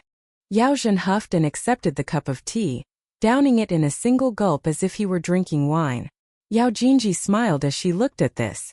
Along the banks of Burial River, the figures of the two Taoist priests moved swiftly like two wisps of azure smoke, traveling much faster than sprinting horses. The older Taoist priest, the master, was from a heretical Taoist force called the Golden Summit Taoist Temple. Even though this was a heretical force, it was still very impressive. After all, apart from sect-level Taoist abodes and factions, few Taoist forces even had the right to be regarded as heretical forces. Taoist priests from the Golden Summit Taoist Temple liked to enter the mortal world to cultivate their minds. There were few people in this temple, not even 100. Moreover, these Taoist priests would often conceal their true identities after entering the mortal world, because they didn't like to rely on the temple or their elders. The abbot of the Golden Summit Taoist Temple was already 500 years old. He was a genuine nascent tier earth immortal, and he was extremely renowned in the northern regions of Parasol Leaf Continent. As for the old Taoist traveling swiftly beside Burial River, his mortal name was Yin Miaofeng, and his Tao title was Preserving Innocence. This was derived from the Taoist saying, to achieve understanding during one's long life, to preserve one's natural instincts and innocence. He hailed from the Taoist branch under the abbot of the Golden Summit Taoist Temple. His only direct disciple was called Xiao Yuanran, and his master had coincidentally come across him after leaving the mountains and entering the mortal world. Moreover, he had spent an entire 14 years debating with himself before finally deciding to take Xiao Yuanran as his disciple. During these 14 years, Taoist Preserving Innocence had set up 3 grand tests for his potential disciple. Xiao Yuanran had passed all of them, proving that his character and talent were undoubtedly very impressive. Afterward, Xiao Yuanran had visited the Golden Summit Taoist Temple with his master. He had met the abbot and also paid his respects to the portrait of the founder in the ancestral hall. His name was recorded in the genealogical records of the temple, and he had thus become an official Qian generation disciple of the Golden Summit Taoist Temple. The handsome and elegant Xiao Yuanran looked like he was only in his 20s, yet in reality he was already in his 40s. Both Yin Miaofeng and Xiao Yuanran were qi refiners at the Dragon Gate tier. Yet Yin Miaofeng was already resigned to the fact that he would never advance to the Golden Core tier in his life. Xiao Yuanran's cultivation talent was far superior to his, and he had already managed to break through the Sea Observation tier and advance to the Dragon Gate tier at such a young age. He was a genuine cultivation prodigy. After hearing that Xiao Yuanran had advanced to the Dragon Gate tier in the border regions of the Great Quan Empire, the abbot of the Golden Summit Taoist Temple had specially instructed someone to leave the mountains to bestow an immortal tool to the young Taoist priest. At the same time, the abbot also said that if Xiao Yuanran managed to successfully advance to the Golden Core tier, then he could return to the mountain to retrieve an incredibly valuable treasure that had protected the temple for more than 1,000 years. This would be a celebratory gift. Because of this, Miaofeng hoped that he could make use of the Great Quan Empire's rich resources to help Xiao Yuanran take that next step and advance even further. Only those who formed a golden core could be regarded as genuine immortals. Qi refiners beneath the golden core tier could only be regarded as cultivators in cages. Xiao Yuanran had already suppressed his curiosity about Great General Yao's transfer from the border regions to the capital for a long time, so he was finally unable to hold back any longer tonight, asking, "Master, is the Yao clan truly going to overcome their calamity just? What's wrong? Are you disappointed?" Miaofeng asked. "Are you disappointed that Yao Jinji will continue to enjoy a peaceful life now that the Yao clan is safe from danger? Perhaps she'll soon marry into some wealthy clan after arriving at Mirage City. At that time, with the gates of these wealthy clans as difficult to enter as the deep seas, you might never be able to see her again. Is this why you're feeling upset?" Xiao Yuanran shook his head and replied with a chuckle. Feeling disappointed is inevitable. However, cultivation also involves cultivating the mind and going with the flow of nature. If the Yao clan were destroyed, then I would have naturally protected Yao Jinji and taken her under my wing. Now that the Yao clan has overcome their calamity, however, this implies that the fate between Yao Jinji and I have yet to intertwine. There's no need to force things, and I'll let fate decide the outcome in the future. Miaofeng smiled and remarked, "Trees millennia old are common in the forests, yet people 100 years old are rare in the world. Yao Jinji isn't a cultivator, but it's only natural for you to be attracted to her current beauty. However, what if your fates only intertwine 20 years later when she's already old and no longer beautiful? If you're fortunate, you might already be a terrestrial immortal at that time. So will you still be attracted to a mortal woman who's no longer young and beautiful? Then I'll reconsider things when that time comes," Xiao Yuanran replied with a faint smile. He fell silent for a moment, and only the sound of wind rushed past his ears. "Master, why are we suddenly visiting the green roving residence now? Is this related to the flying sword message that we received from the capital yesterday?" he asked. "You just need to know that it's not a small matter," Miaofeng replied with a calm smile. A helpless smile appeared on Xiao Yuanran's face. Since his master was unwilling to say anything, he could only keep quiet and suppress the curiosity in his mind. The green roving residence was none other than the residence of Burial River's water god, and it was similar to the residence of Jin Huang, the mountain god whom the third prince had captured. However, Jin Huang's residence had lost its owner, so it was very likely that it had already been overtaken by hordes of mountain spirits and mountain ghosts. Northern Jin Nation's fortunes of mountains and rivers were significantly damaged because of this, and it wasn't long before mountain god Jin Huang's prison carriage was going to arrive in Mirage City. Of course, Pine Needle Lake's water god who had targeted mountain god Jin Huang for several hundred years had fallen even earlier, with only some weak remnants of his forces remaining. Northern Jin Nation could count itself lucky if these surviving forces of the water god temple didn't wreak further chaos in the area. Xiao Yuanran suddenly recalled something, causing him to involuntarily chuckle in speechlessness. That woman had just married Jin Huang and moved into the mountain god's residence, yet her husband had almost immediately been captured and turned into a prisoner. She was truly unfortunate. She had initially thought that the two of them could enjoy a peaceful and loving life for hundreds of years, far longer than ordinary lovers in the mortal world. Yet how could she have envisioned such a disastrous outcome? The only uncertainty was how Mirage City would deal with her. In any case, these trivial and nonsensical matters were nothing more than tidbits of amusement for those who walked the path of cultivation. What Xiao Yuanran looked at was the free and unfettered great Tao of Earth immortals, and what he contemplated was the attainment of longevity, and being able to enjoy the same lifespan as heaven and earth. Xiao Yuanran was filled with pride and heroic spirit at this moment. With no one else on the banks of this section of the river, he laughed heartily and exclaimed, "Master, I'm going to cross the river like those great flood dragons." After saying this, the young Taoist priest from the Golden Summit Taoist Temple strode onto the river, with each step sending huge splashes of water into the air.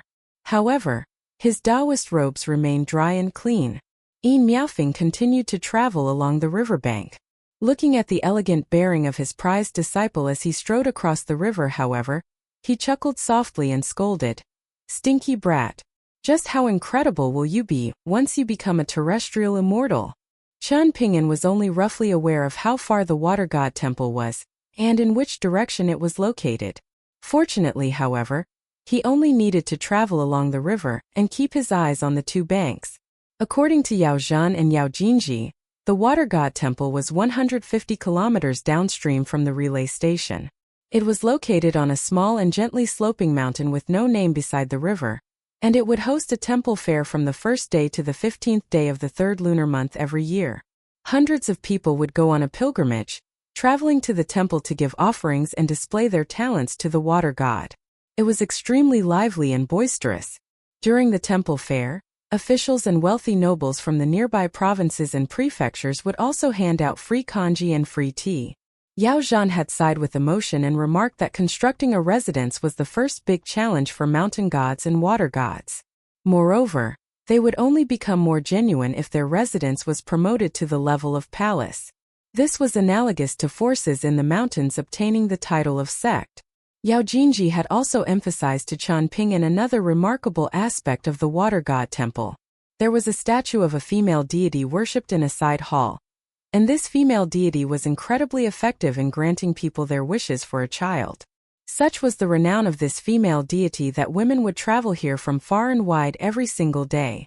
Many of them were women from wealthy clans who had difficulty falling pregnant or giving birth, so they visited this side hall in the water god temple to kowtow and offer incense, also donating some loose silver to obtain a small clay doll with a red string around its waist from the temple attendant, an old lady. Once these women succeeded in falling pregnant and giving birth, they didn't need to return to the temple to thank the female deity for answering their prayers. Instead, they simply needed to enshrine and worship the small clay statue that they had obtained from the temple. This could be regarded as thanking the female deity for her benevolence.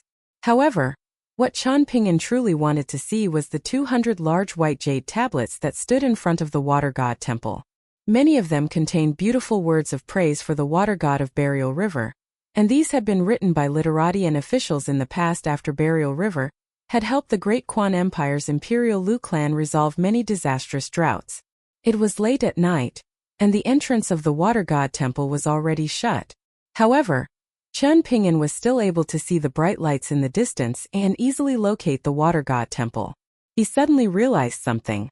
Pei Qian and Zhu Lian might not be able to see his own soul, but what if there were qi refiners at the middle 5 tiers in the water god temple? Would they be able to see him? Would they treat him as a demon sneaking through the night? This caused Chen Ping'an to feel slightly hesitant. Perhaps he would have to give up after traveling 150 kilometers, taking into account the return trip, and that would quickly balloon to 300 kilometers. After mulling over this for a while, Chen Ping'an's own soul hovering above Burial River still decided to drift down to the shore and see how things went first. In the worst-case scenario, he would glance at the entrance of the water god temple from a distance before alerting the temple attendant or some local cultivators. Afterward, he would be pursued for 150 kilometers, all the way until he returned to the relay station. At that time, he would have no option but to ask old General Yao to explain the situation for him. Right at this moment, however, a familiar voice suddenly sounded next to his ear. Traveling through the night with your own soul? Chen Ping'an, aren't you a pure martial artist? Can you please be a little more reasonable? Chen Ping'an turned around, and he didn't know whether to laugh or to cry. 30 paces away, a scholar in azure was squatting on the surface of the river and forcefully tugging at a handful of long hair. It was as if he were trying to drag someone out from Burial River. This scholar was none other than Zhong Kuei. Chen Ping'an hovered over to Zhong Kuei and asked, "What's going on?" Zhong Kuei looked up and chuckled. "I was fighting for territory with someone near the water god temple just then. I was thinking that it would be good to offer the first stick of incense tomorrow morning when the temple opened, praying for the protection of the water god and praying that Zhongyang can see me in a better light in the future." Chen Ping'an pointed at the hair in Zhong Kuei's hand and said, "I was talking about this." Zhong Kuei rolled his eyes and replied, "This is a water ghost who has died an unjust death in Burial River. What else can it be? It was probably attracted here by your own soul. After all, eating your own soul will allow its cultivation base to rise explosively. I saw its head bobbing up and down, And its face surprisingly wasn't mangled and ugly like most ordinary water ghosts. It actually looks quite pretty. That being the case, I wanted to strike a deal with this female ghost and have it come out of the water to chat with me for a while. Unlike that night when he had released his yin soul and his yang soul, Zhong Kuei appeared very ordinary and unremarkable tonight, just like he had always appeared in the small inn. There was no aura of righteousness flooding the surroundings, and he was instead concealing his powerful aura on purpose. Thus, his presence simply made the water ghosts in the river sink to the bottom of Burial River and tremble in fear. Otherwise, if Zhong Kuei simply released his aura and approached the water god temple, they would all be instantly destroyed. There was chilly and murderous autumn wind in Zhong Kuei's sleeves, and these wisps of wind didn't care whether the water ghosts were victims of injustice or prisoners serving sentences for their crimes. Chen Ping'an looked at the long hair in Zhong Kuei's hand, then back up at Zhong Kuei. "Is this fun?" he asked. Zhong Kuei nodded in response. Chen Ping'an turned around and looked at the water god temple in the distance. Zhong Kuei released the long hair, and the dark shadow in the river instantly disappeared in a flash, extremely relieved that it had finally been granted freedom. Zhong Kuei stood up and placed his hand on the shoulder of Chen Ping'an's yin soul, smiling and saying, "Look carefully, and you'll know whether this is fun or not." The two of them suddenly dived into the river. When yin souls traveled through the night, all matter in the world would appear as clear as day. Even though Chen Ping'an's yin soul was in the river now, his vision was still completely unobstructed as he looked around. The eyesight of his yin soul was just as good as that of his physical body. Chen Ping'an had come across many spirits and ghosts before, yet this was the first time that he had felt disgusted. The water god temple and the brightly lit mortal city were not far in the distance. Even so, Chen Ping'an and Zhong Kuei were still surrounded by countless, standing water ghosts as they swam to the bottom of Burial River. The water ghosts remained still, and most of them were dressed in snow-white clothes. Their pitch-black hair was draped over their faces and stretched all the way to their waists, making them appear like reserved young women who were wearing a veiled hat as they prepared to go outside. Not only that, but Chen Ping'an could also see a pair of lantern-sized silver eyes when he looked down. The pair of large eyes was incredibly cold as it stared at them, but Chen Ping'an was unable to see the owner of these eyes clearly. There were at least 500 meters between them, yet the silver eyes still appeared so strikingly large. That being the case, one could imagine just how colossal this creature was. Zhong Kuei smiled and explained, "This creature and the water ghosts were all attracted here by you. However, they don't dare to rush over and eat you for a few reasons. Firstly, your yin soul is slightly different from normal even though it's only in a rudimentary form. As a result, they don't dare to act carelessly. Even so, they've continued to gather around you because they're genuinely eager to devour you. Secondly, they harbor ill intentions, and they dearly hope that you somehow provoke that demon at the bottom of the river and engage in a fierce battle with it. That way they can also get some scraps to eat. However, you coincidentally stopped right next to the water god temple and refused to walk a step further. I reckon the demon at the bottom of the river is about to explode in anger. However, it still doesn't dare to act carelessly, especially since green roving residence of the water goddess is not far from here." Chen Ping'an decided to go with the flow and accept the current situation. He looked around and treated this as another sightseeing journey. Zhong Kuei also looked around and shouted, "Oi, the water ghost lady who looked quite beautiful just then, are you still here? If you don't want to be a water ghost anymore, I can smack you to death and help you escape this fate. As for whether you can reincarnate into a good life, of course, I don't dare to make any guarantees. But it won't be difficult to help you break free from the grasp of that demon at the bottom of the river. That way, you won't need to help the demon commit evil and harm others in the future." The pair of lantern-sized eyes grew slightly larger. Chen Ping'an instinctively narrowed his eyes. This was similar to the times when he had gone near the fields to catch eels when he was still little. He would occasionally see an eel slither through the water and slowly swim to the surface. At a rough glance, Chen Ping'an found that this demon at the bottom of Burial River was surprisingly larger than the black and white python from Go Table Mountain. "Isn't the water god of Burial River going to deal with this demon?" Chen Ping'an asked. "Deal with this demon? Zhong Kui chukled. How is she going to deal with it?" The hot-tempered water goddess has already damaged the foundation of her godly body 3 times while trying to kill this demon, and this is the reason why she doesn't like to show herself in public. She teaches this demon a lesson once every 30 to 40 years, and she'll even engage in a genuine life and death battle with it once every 100 years. On the most serious occasion, even her gold statue in the water god temple ended up fractured. At the same time, more than half of her green roving residence was also destroyed. Qian Ping'an became even more curious and he asked, "Isn't the imperial court going to try its best to encircle this demon and slay it? If the Great Quan Empire can't do this, then isn't your Confucian Academy going to do something about it?" Zhong Kuei wrapped his hands behind his head and replied, "The world isn't so simple. How was this water demon able to survive until today? Apart from its strong cultivation base, it's relied even more on its smarts.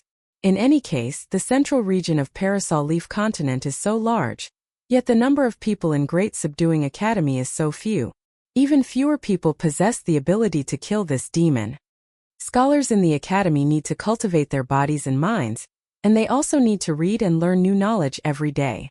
Scholars are very busy people, and they need to strive to become virtuous scholars, noble scholars, sages, and great sages who are worshipped in that Confucian temple in Middle-earth Divine Continent. With this in mind, the scholars need to do much more than just read and study. Anyhow, there's already a noble scholar watching over the Great Quan Empire." Qian Ping'an nodded in understanding. He had seen all kinds of people and witnessed all kinds of human emotions during his trip to Lotus Flower-blessed land. Qian Ping'an immediately understood the situation once Zhong Kuei revealed that there was another Confucian noble scholar watching over the Great Quan Empire. By the looks of it, competition between factions also existed between the various Confucian academies. However, what Zhong Kuei did next allowed Qian Ping'an to broaden his horizons once again. He pointed at the pair of lantern-sized silver eyes at the bottom of the river and threatened, "Go on, stare at me again if you dare. Do you believe me when I say that I'll skin you alive and rip out your tendons? Do you want me to offer you to the water goddess as a congratulatory gift?" The water demon slowly retreated and left. The water ghosts also dispersed into the distance. "Congratulatory gift?" Qian Ping'an asked. Zhong Kuei nodded and replied, "The reason I came here is that I received news that Green Roving Residence is about to be promoted to Green Roving Palace. This is unprecedented, but the Great Quan Empire has decided to make an exception for this case. Our academy has also tacitly agreed to this. In reality, the Great Quan Empire doesn't have the right to confer the title of palace. In other words, this is most likely a desperate move by that noble scholar in Mirage City. A water god regarded as a formal god first needed to receive official recognition from the imperial court. The emperor needed to make a decree and confer a title upon them. The Ministry of Rights needed to bestow them with the necessary documents, and they also needed to be recorded in the imperial genealogical records. Only then would they have the right to build a temple, form a gold statue, and enjoy offerings and incense from the world. In parallel to this, the water gods also needed to receive recognition from the closest Confucian academy in the continent. Otherwise, they would still be regarded as an illegal temple of the continent even if they were a legal temple of the nation. Some minor water gods and their small temples could ignore this, but that was not the case for bigger temples. Failing to receive recognition from a Confucian temple would mean that their great Tao was incomplete. Thus, they would beseech the emperor to ask the Confucian academies for a sagely classic, one which they could enshrine so that it could enjoy the offerings of incense with them. In terms of which sagely text was chosen and which sage the author was, this would be decided according to the circumstances. More often than not, it was up to the Confucian Academy to decide. However, there was a very small number of stubborn water gods, who would explicitly ask for a certain classic written by a certain sage. This kind of situation was very rare, and it would happen less than once every 1,000 years in Parasol Leaf Continent. After all, could there exist many simple-minded water gods who dared to struggle against the 72 Confucian academies in Majestic World? Zhong Kuei didn't reveal the entire truth to Qian Ping'an. He had only left Foxtown and come here to become involved in the situation because the famously hot-tempered water goddess of Green Roving Residence had surprisingly not felt flattered by the imminent promotion of her residence. She didn't sob in gratitude and profusely thank the Great Quan Empire's Imperial Lu Clan and Great Subduing Academy, and she instead announced that she wanted a Confucian classic from a certain sage in her water god residence. Otherwise, she would continue to display the plaque with green roving residence outside her home. However, the sagely Confucian classic that she was asking for was no longer sagely in any sense. This was the most headache-inducing aspect for the Great Quan Empire's Imperial Lu Clan. The sagely Confucian classic that the water goddess was asking for had been written by the scholarly sage. After hearing of this farcical matter, Zhong Kuei had felt like it was absolutely necessary for him to travel to Green Roving Residence and get involved in this situation. It was just that he hadn't imagined that he would come across Chun Ping'an's wandering Yin soul.